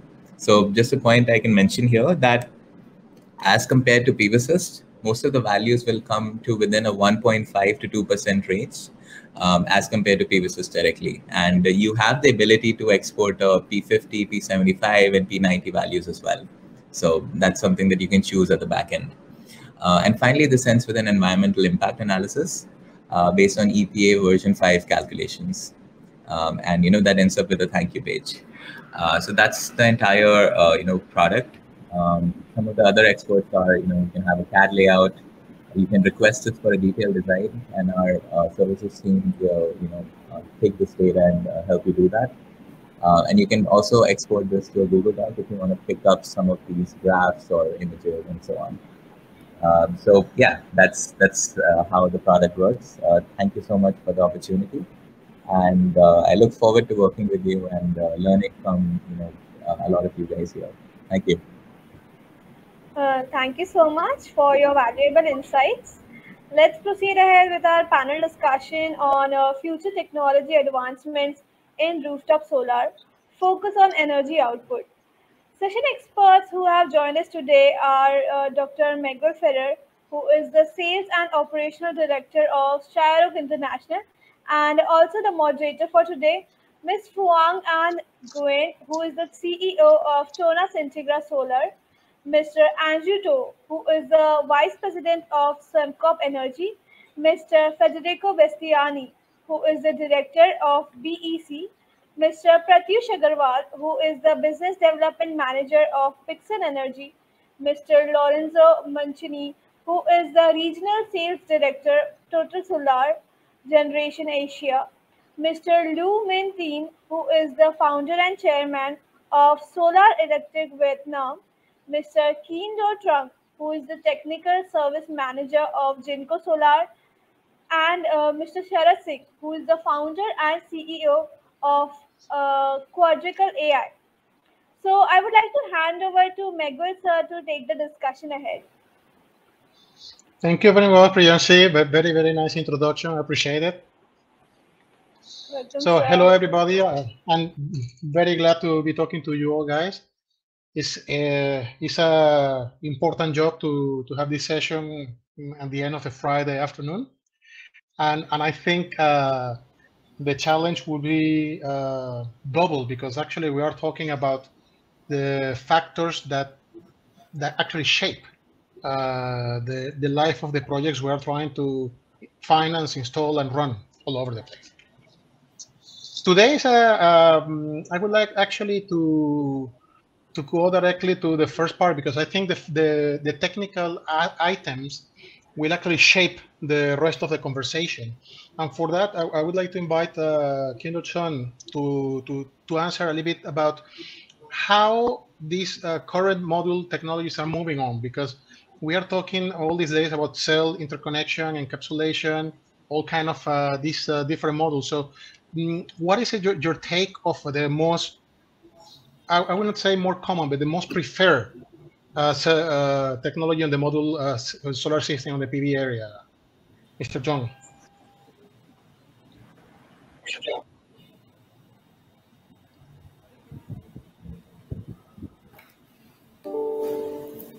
Are you okay? Yeah, okay. Can you hear me? Yes. Okay. Hello, everyone. It's Kian Do Trung. I'm Technical Service Manager of Jinko Solar Vietnam, and I'm in charge of Southeast Asia market. So Jinko Solar is one of the biggest PV module manufacturer in the world. We provide almost 70 gigawatt globally. And in Vietnam market, we are the #1 market share with about nearly 4 gigawatt, equivalent to about 20% of market share. So for the technical question of the market, the technical trend in terms of the rooftop solar system, I can say that we are witnessing the dominated the market of the monopole half cell technologies. So the monopole half cells is the major product in the market for 3 years, in 2019 until now. And from manufacturer's perspective, take into account factors such as module output power, module performance, and the market price. I can say that we will continue to see this dominance over the utility market and CNI market for at least 2 and 3 years more. Because in terms of rooftop, I divide into 2 parts. The first is commercial and industry rooftop, and the second is residential rooftop. So in terms of utility scale and commercial and industry, I believe that the monopole half cell will be remain at the major technology for at least 2 or 3 years more. But in terms of the small system like residential rooftop, it's different story, because with the small group with a limited area and the small install capacity, maybe less than 50 kilowatt peak, the module, panel, the demand for PV panel is not only consider the output power, like 600 watt peak or 550 watt peak is not the main consideration. But However, yes. One question: Do you see any relation, or for example, because what I have seen is that the price actually on the both type of systems are a little bit interconnected, and you can see a relation when one is going down in price, the panels, for example, or these models, and then in the residential also, you can see this trend also confirming, or this trend will stop. They will drive price wise differently directions, the residential versus the commercial. No, it's not different. It's not different, because the residential rooftop just take a small market share in total demand of the PV module consumption. So it's not different. it relatively relate to the whole situation of the price for the PV panel. Yes. Back to my speed of the technical trends. I think for rooftop system, customer will focus more on the high quality product with high conversion efficiency and lower temperature coefficient. And for the rooftop system, the PV panel, the demand for PV panel will not focus much on the output power, like the Pmax of the PV panel. That's because we know that the higher output power will significantly reduce the BOS cost. However, with the less number of panels, the BOS cost saving is not much. However, we will consider more about the O&M convenience and also the durability of the panel. So in the future, maybe next year, we will see the booming of the new technology like N-type or HGT, heterojunction. So from the China manufacturer, I think at the moment we will focus on these two trends, N-type panel and heterojunction panel for rooftop system, because this bring higher durability and higher efficiency PV panel. Did you compare to BSF or PERC or something like this? You feel it's a huge difference, or? Yes, the new product like N-type and heterojunction will bring the huge difference, absolutely, in terms of the degradation of the PV panel. So in PV normal mono-PERC half cells, the degradation of the first year maybe about 2 up to 2.5%, or some panel 3%. However, on new technology like N-type or heterojunction, the degradation just a half. So you could see a longer lifetime panel, also a more durable panel. That's actually, I think, the very big focus about this type of the adoption now. In Vietnam, you see now the technology being focused on, being installed now. People tending to do that because I have seen a lot of very traditional technologies being installed already anyway. So yes, especially because, in 2020. Actually, this is the new emerging market. This very young markets. We can say very young markets, and the knowledge of the end user in terms of technology is very limited, and they are more considered in the price more than the technology. So in 2019 and 2020, the major product in the market still PERC half cells, poly and mono. Okay. Yeah. Okay.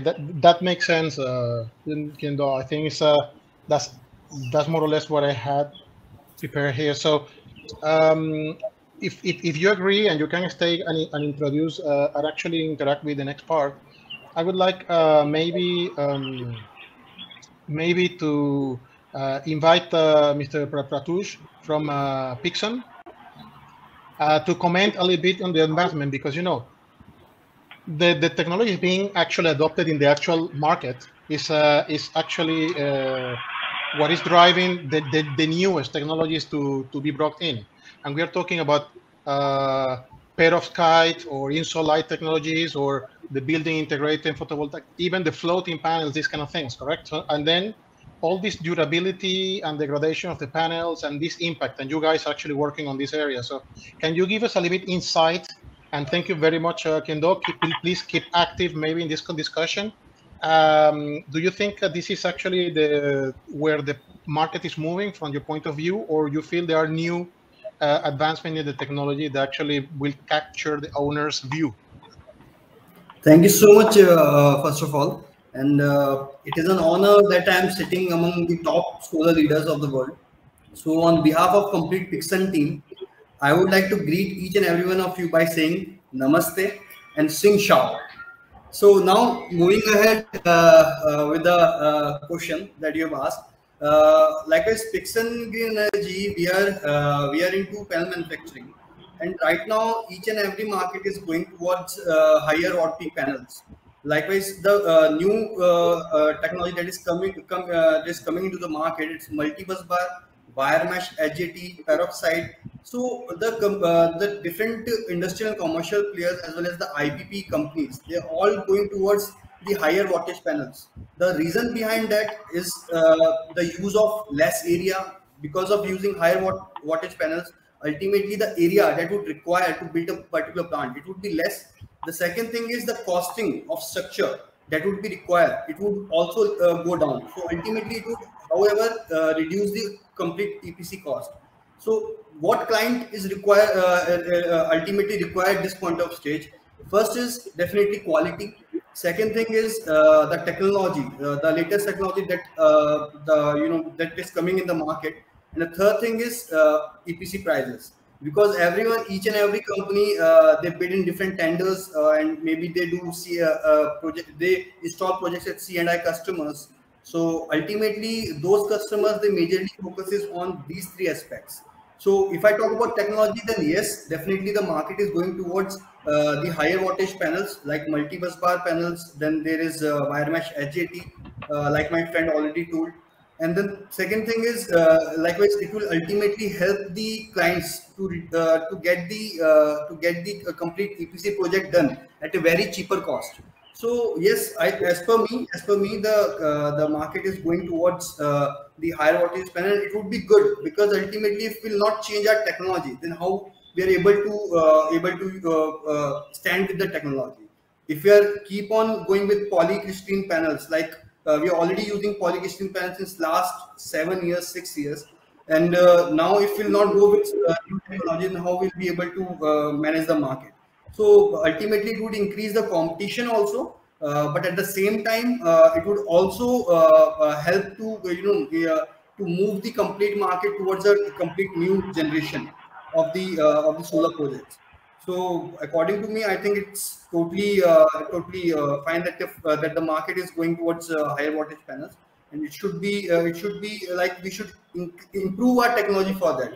Because right now, what I can see, even if you are going with 540 watt peak, 545 watt peak panels, but still there are some issues, some technical issues in that. So first of all, I think we should mainly focus on resolving those issues, because ultimately, when we set up a particular plant, so it would hamper the complete the maintenance as well as the efficiency of the plant. So I think we should majorly focus on doing more and more R&D on that part, and ultimately then we should come in the market with those kind of panels.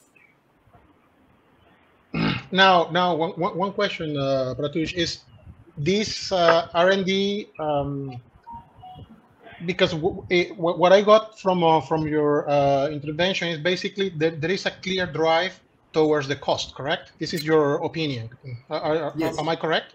Okay. Exactly. Therefore, yeah, this is one point. But then, if we think about what Kendo said before, when he's talking about all the quality constraints, correct? And then we will talk in the panel in a few minutes about the durability, degradation, and these kind of things, correct? How this moves this cost, because then R&D should actually also address these things that will drive the will to install these new technologies. Because in the previous session, we hear people saying we could develop very cost-effective solutions, but maybe quality is not there, and we want these things lasting for 20, 30 years. So what is your opinion on this? You think it's a little bit conflict in the two? Yeah, definitely. For the new technologies? Yeah, definitely, sir. There is a conflict, because ultimately what we are doing, we are definitely going towards new technology. But the most important part is R&D.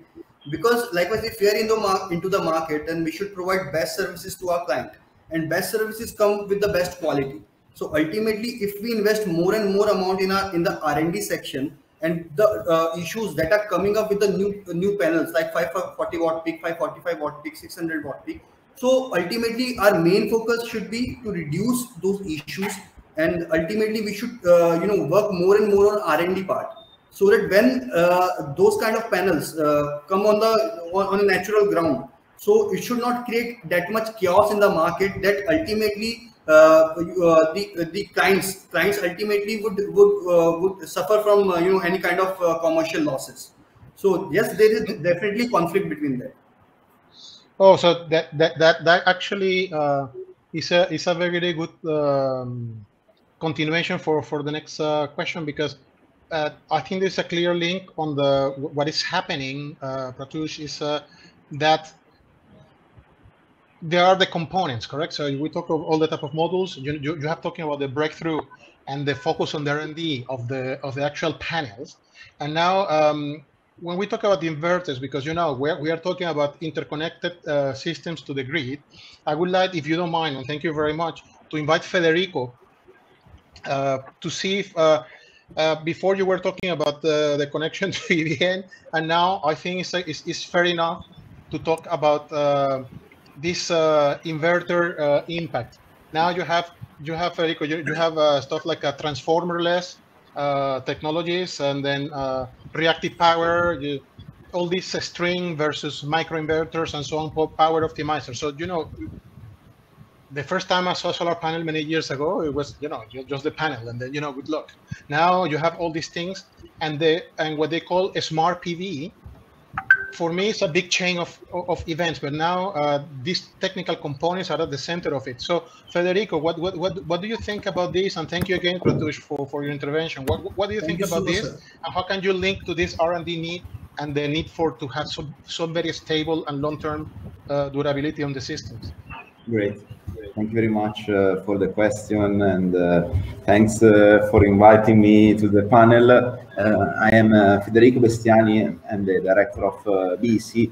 We are one of the foreign invested EPC in Vietnam, and we started about 3 years and a half ago, and we focus on the rooftop solar. And as we saw from the panel before, there was a huge development, especially in the past 2 years. They were like golden years. I've never seen such a development in my whole career. And there were several approaches to build the new rooftop system. As it was said before, there was a subject of the quality that this was a key issue on the past 2 years, because of course there was not enough time to develop the project and commission the project on time. At the same time, many developers that they had to sacrifice the quality of the system, and they are paying the price now and in the future years. And in our experience, what we saw at the component point of view, at the design point of view here in Vietnam in the past years was a choice of components that make the design as flexible as possible. So the EPC and the developer, they can use components to allow a easy design for different rooftop applications. So when we're talking about the rooftop, every rooftop is different from each other. So, but this is what you call like a smart approach, because before we were talking about the inverters, correct, in particular, and when we are doing the interconnectivity, correct, then you have a huge amount. Well, I don't say huge. For me, 10 is enough. So this is my point. So do you feel this is a critical point versus the main circumstances and design of the whole RTS, or do you think it's just something just to pay attention to and that's it? No, that's definitely a critical issue, because as I was saying, that every rooftop is different. So when we try to approach the same design to different kind of rooftop, we may have some issue about the quality of the power that is generated by our inverters. So I've seen many cases where the connection to the grid was rejected because the quality of the power generated by the inverters was not acceptable by the EVN in terms of harmonics issue, in terms of the power factor and in terms of DC current present in the AC current. This kind of issue can arise from the design and from the choice of the components. So what we saw in the last 2 years for the inverter point of view is a very big popularity by the multi MPPT inverters. So I personally didn't see any central inverter in the rooftop system here in Vietnam, and also the inverters that have one single MPPT and a combiner box. We saw this kind of product less and less, and a bigger application of multi MPPT inverters in order to make the design more flexible. But you think then this will actually give the edge, or what is your opinion? What comes next in this area? Because then this is what EVN will look at, correct? Yeah. For the technical, yeah. I think this will continue even further in the future, and this kind of inverter allow the remote monitoring and remote control at the string level. So the operator and the O&M company can remotely monitor all the strings of the system, and they can apply changes to the inverter remotely. This is happening right now because even in the rooftop system, now we manage over 20 commercial industrial rooftop systems, and they are subject to curtailment as well, especially the rooftop that highly rely on the sale to EVN on every month on a round circle. EVN will announce to every rooftop owner that they need to reduce the power or stop the power for a certain hour of the day. And so a remote control and a remote monitoring of the inverters is essential in this case. Otherwise, the solar operator that cannot do that, they cannot operate 100% of the system remotely, now they are having huge problems. So this is exactly probably what you look at the smart PV part, because we need to control that. And this, if you allow me, and thank you very much, Federico, I would love to invite Andrew a little bit to talk about this, because in the first minutes of this group, we have talked about how this technology is impacting the current projects. We have some experience of the projects we have, and we have many as well.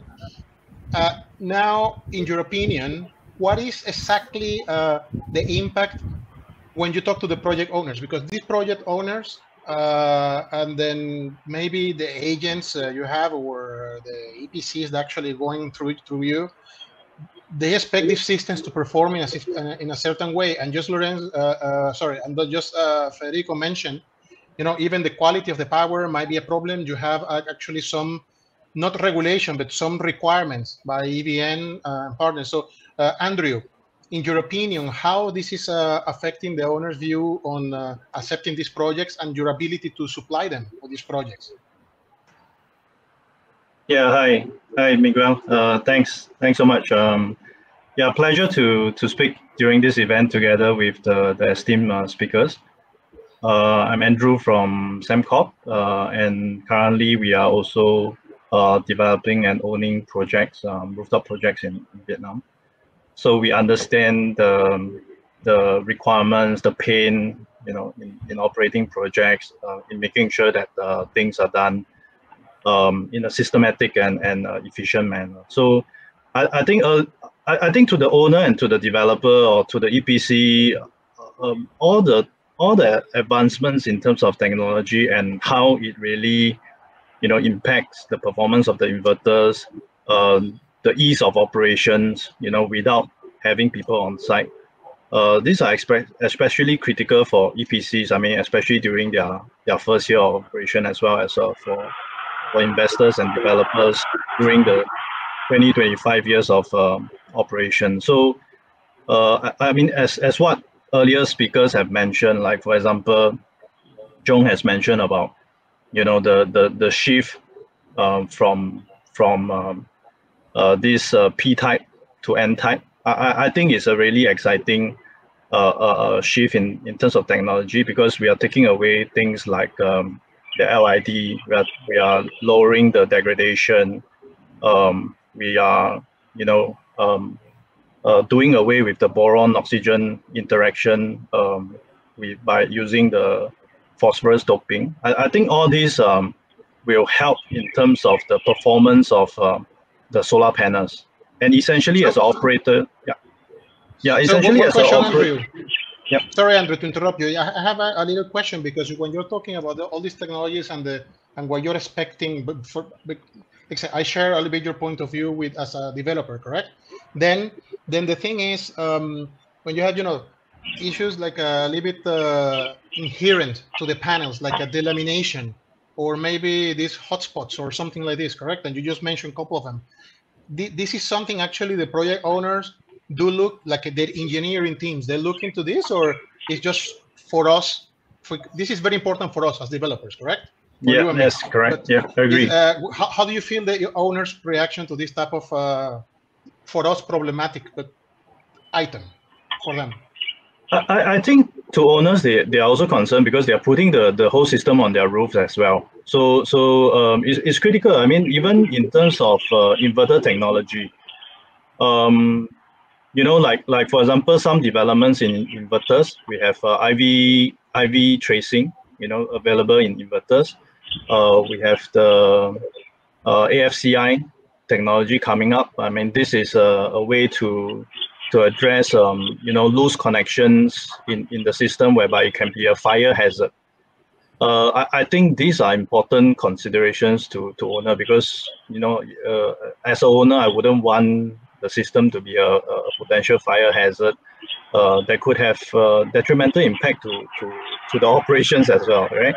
So things like this kind of shift towards IV tracing, where you can monitor the panel performance on the string level performance, and also this AFCI, where you can actually preempt things from happening.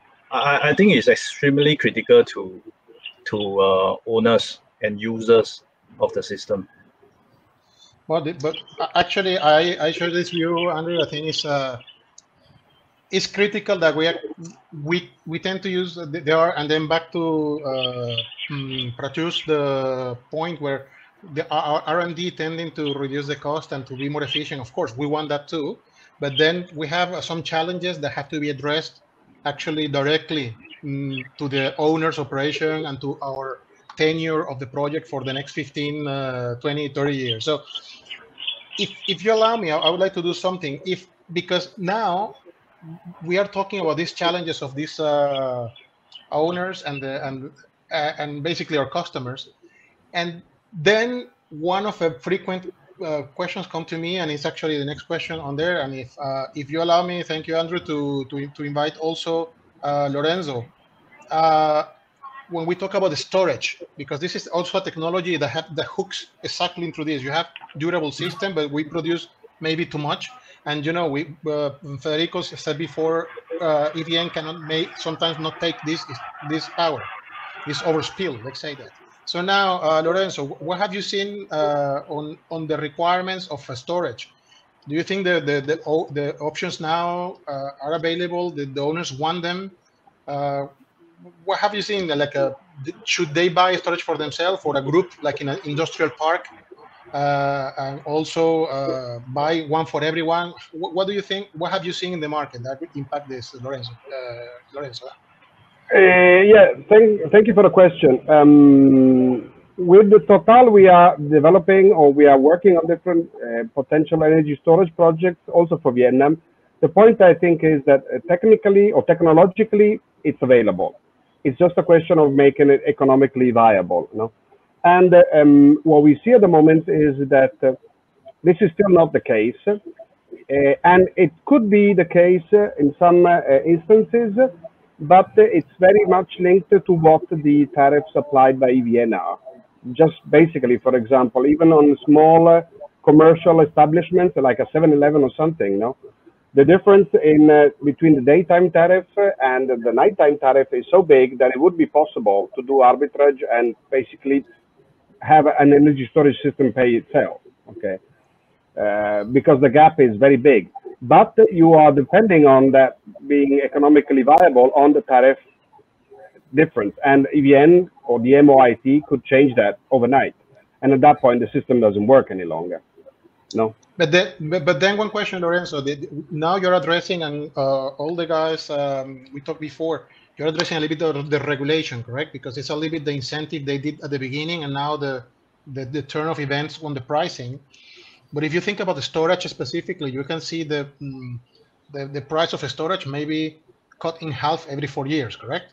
It's still maybe very high for commercial for a small scale, but I'm thinking a little bit of big scale, and I think you guys are thinking about that because you have enough sites to understand the big scale. So have you thought about this for example, for in the case of Total? I would imagine you have your own network as well in distribution, and how this will affect your operation. Is some viable in that point of view, for example, for a huge scale, or it is, not? but it's still, I mean, at the moment at least, in Vietnam, like in other countries, the storage competes against the FIT in practice, in the sense that if you have a rooftop solar system, it generates too much energy, or there is an excess energy that you cannot use during the day, or because during TET or weekends you're not using it. One option is to sell it to the grid and get paid for it. The other option is to store it and use it at a different time. If there is a feed-in tariff, even if it is low, 5 cents, 6 cents, like is what's being expected for the next one, then that's definitely a cheaper option than installing a self-managed energy storage system. There is one aspect which I think is interesting, even if it's probably a bit premature, and that's EV chargers, in the sense that EV chargers are going to become ubiquitous everywhere, and a lot of it is going to be EV charging on the way, like a petrol station now, but a lot of it is going to be at work sites, basically. So companies having solar capacity from the roof and EV charging stations on site for the employees, but also for other people. This would be one way of using excess energy that might be generated from solar, and an EV charger would require, definitely in any case, a storage system. It cannot be just simply connected to the solar. So that will be, I think, one coupling which will come from the development and evolution of EV stations. One question is this a little bit?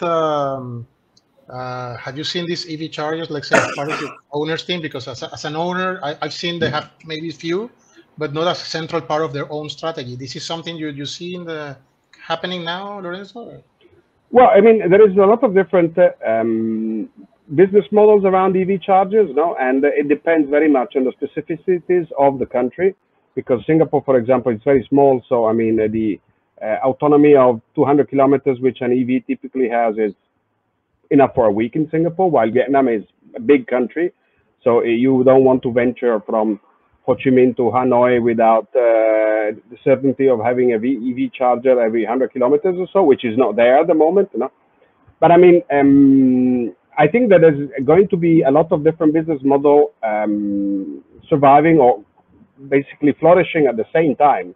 So there's going to be companies which are focusing on providing charging on the go. We are doing that in Singapore, for example. Total has acquired the network of Blue SG, which is the biggest network of EV charging in Singapore. But on the other hand, there's going to be also in parallel a lot of EV charging taking place at residential places, at home, or at workplaces, because at home it probably makes more sense. It's easier from the consumer point of view, but it's necessarily brown energy because it's at night. So it cannot be really generated from the solar. While at workplace, it's maybe a little bit less intuitive, let's say, but it's one way of using green energy. But you see, Lorenzo, and I would like thank you very much for this, and I would like maybe to look at this.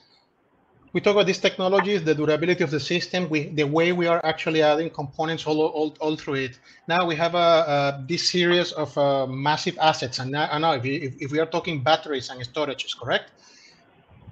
we have to manage this. And now in the wider term of sense, you know, when the income per megawatt might be changing depending on EVN, and then for investors, you know, the internal return rate also is a little bit challenging. People say, and people actually, I include myself, that digital is the next step to take care of these assets in an efficient way. We have to all this material, all this R&D. We invest a lot on this, and I would like maybe to invite, if you don't mind, Pong An, Mrs. Nguyen, to share your opinion, because I felt that maybe from you have a little experience on this with the projects you have run, and I've seen that the operators are more interested, you know, to optimize and make sure using all this technology in terms of digitally managing it. And before we have talked about inverters, we have talked about all the technologies to have the durability and so on, the design, everything. So what do you think now is the future on the detail area and the data management for these assets that we were just talking about? Thank you very much, Dr. Ferris. Thank you, Solar Quarter, for organizing this very nice event. My name is Phương Nguyễn. I'm CEO of Tona Syntegra Solars, a joint venture between Swiss German Syntegra company and Tona as the construction company in Vietnam. And we have been more than 20 years in the market. And in Vietnam, we operated more than 3 years since 2017. And together with our team, then we successfully COD with more than the 30 megawatt peak, and currently going to finish another 15 megawatt peak, despite the COVID time, which is very challenging, but we try to control that. Our experience while working with a very, very demanding system, because it comes from very demanding investor and employers, because most of them are FDI company. So high demand for safety, reliable system, and efficient system, meaning high output, big rooftop solar. I have a chance to observe the involvement of Vietnam solar industry and compare them with other countries in ASEAN and maybe in the other world, the rest of the world.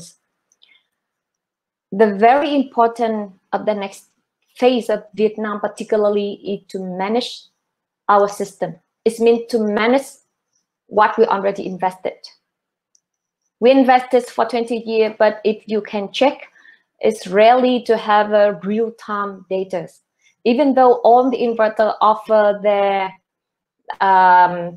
monitoring system, but you can see that there is still a very difficult issues in integrating in the data from different type of inverter, because they have a different API. So in order for them to work together, then you need an integration layer.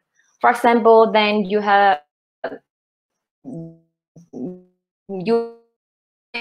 like also energies can help to integrate, but then it's requires, but then there's a lot of cost, right? Because the license will be charged per inverter. So the first obstacle to help facilitating for the data mining of our solar system is the software improvement to make it affordable, viable, and applicable.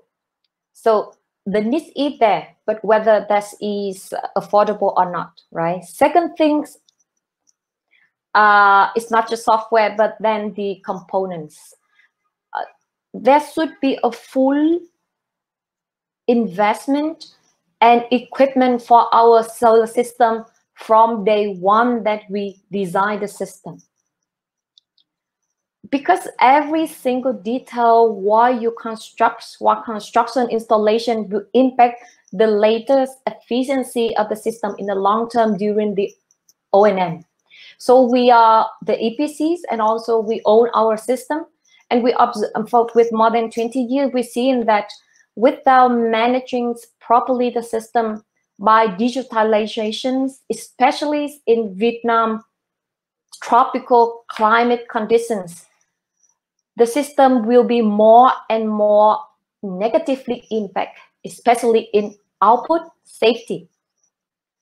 But now, one question: Do you feel that this digitally managing this point, because where you're talking basically is about monitoring, the monitoring part of the assets, Sure. correct?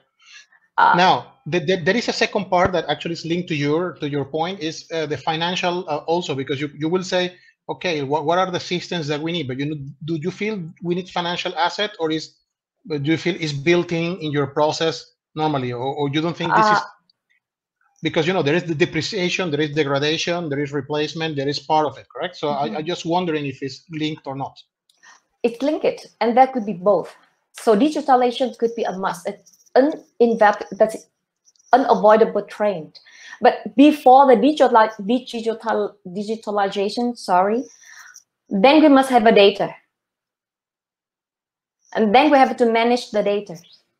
And then we have to integrate the data. And then digitalization is a nice word of combining data, software, components, and then later on AIs. So we have a smart investor, smart user, we need smart component and smart management system, where we call digitalizations. Yeah.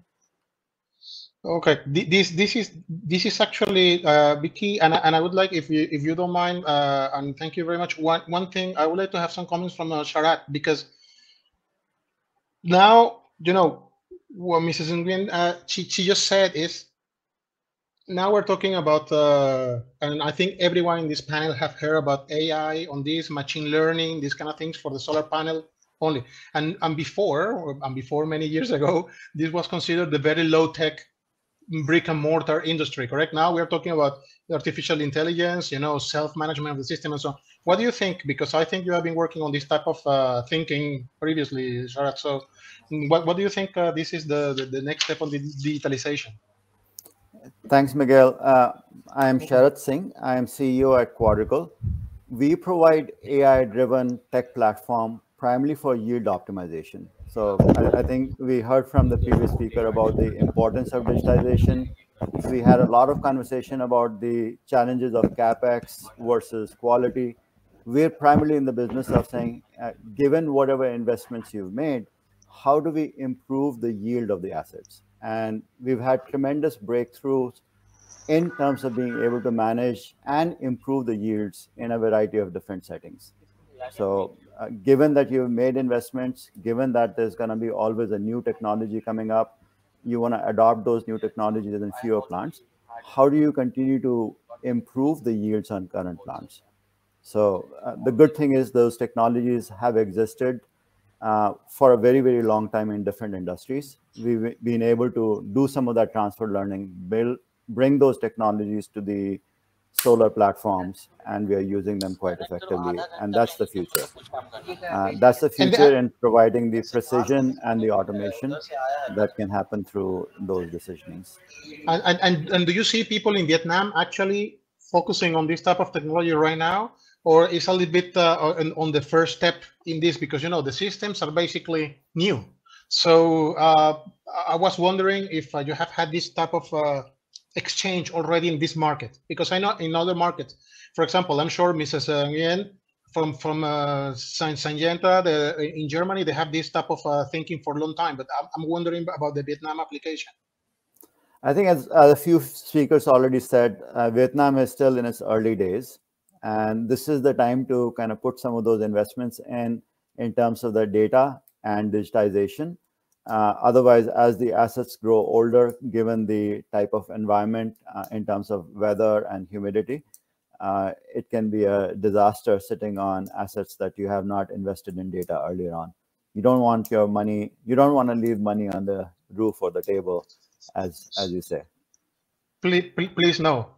Please no. Thank you. One question, if I may, I would like to maybe also invite Hoa and Wen to jump in also, because now and in general as a group, because I think Hoa has actually some strong views on how what is needed.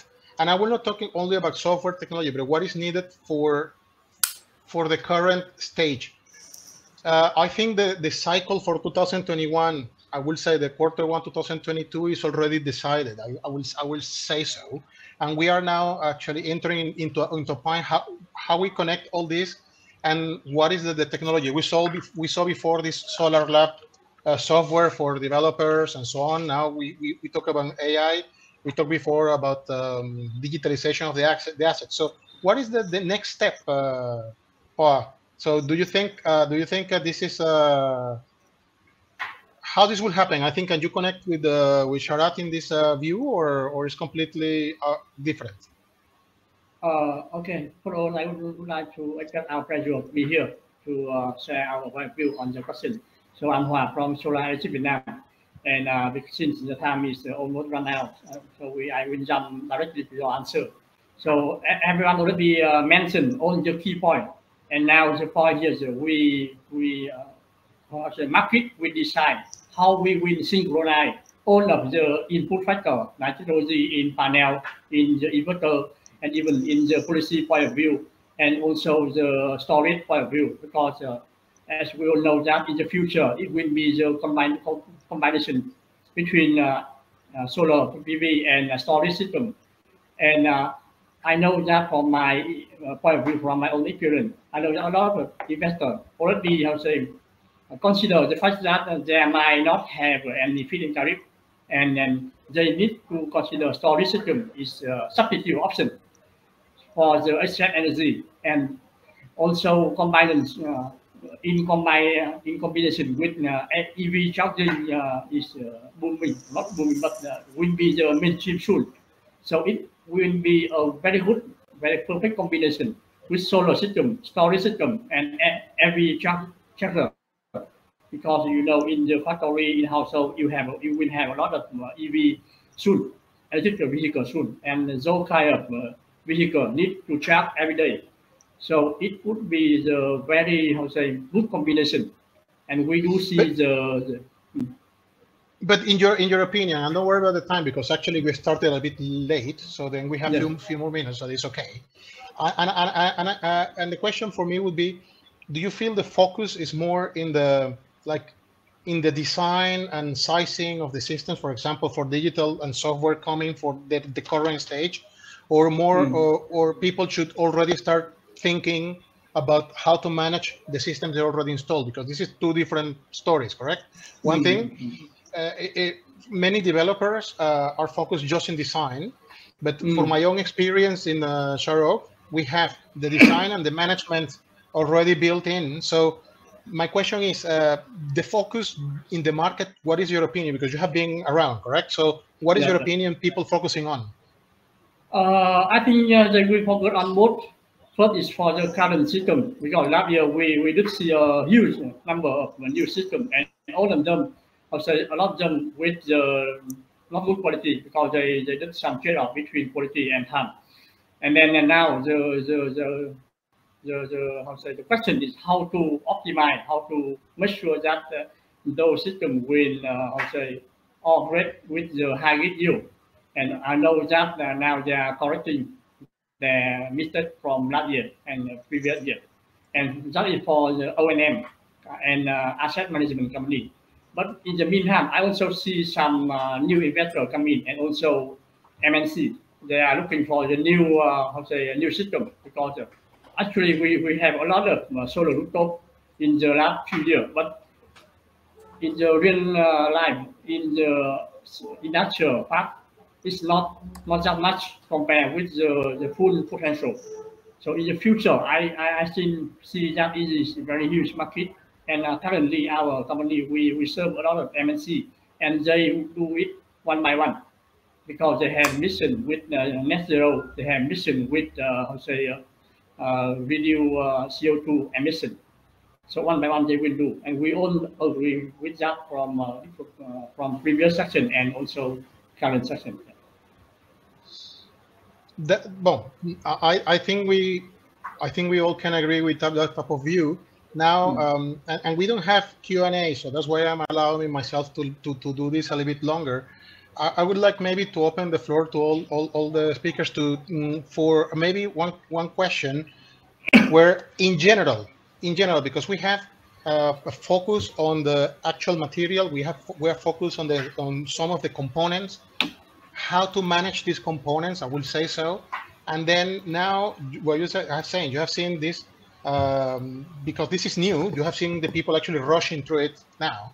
So what do you think, guys, is the next step in the execution? But I will say by the end of 2021 and by the beginning of 2022, what do you think is the focus now in the market from technology-wise? Anyone wants to join and say, it's a little bit like an open round table in this? So I will maybe ladies first. I don't know.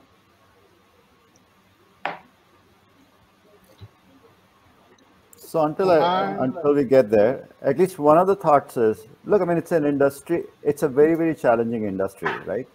On one side, you have reducing margins. On the other side, you have regulations. And, at the end of the day, the operation, once you have made the trade-offs between your CapEx and quality, then you still have to kind of deliver on your OpEx. So the name of the game is optimization. The name of the game is at any given time, you would have massively more deployed assets than what may be in the pipeline. So figuring out as to how you deploy and optimize them through digitization, through figuring out how you mix in storage, how do you create better predictability, how do you reduce your O&M costs? Yeah, so I think those are the challenges that we're trying to focus on, saying, can we combine all of these things and make your current investments go a lot further than just looking in front of your nose as to what's happening today and tomorrow, but looking at these assets for the next 40 years. I actually agree with that. Anyone wants to add something to Sharat's opinion on this topic, on what's next? I have a question, which is more question to my other panelists, which is they maybe have a better insight than I have on this. What do you expect is going to happen to the price of PV modules? Because I think that the fact that the price has gone up has been a big issue for all developers, no? And everyone is basically assuming that it's just a bump in the road and then it's going to go down again. But is it true or not? I think that's a fair question. Yeah, for PV module price, at the moment it absolutely depend on the raw material price and the sanction of the U.S. apply on Xinjiang area in China. The sanction from U.S. and also the shortage of the raw material will cause PV module price keep high and keep stable at least for 6 months, and after that we hope the PV module price will slightly down from the Q4, but at least from now to the end of Q3, I don't think it will jump down because of the currently situation of epidemic and as well as the shortage in terms of the raw material and US and China wattage. Yeah. And you have seen actually the transport of the material has increased probably 80%. So you have to see about this, not the material itself. So yeah. That's a point during COVID. Anyone wants to add something to this topic of the price of the PV modules or the next step?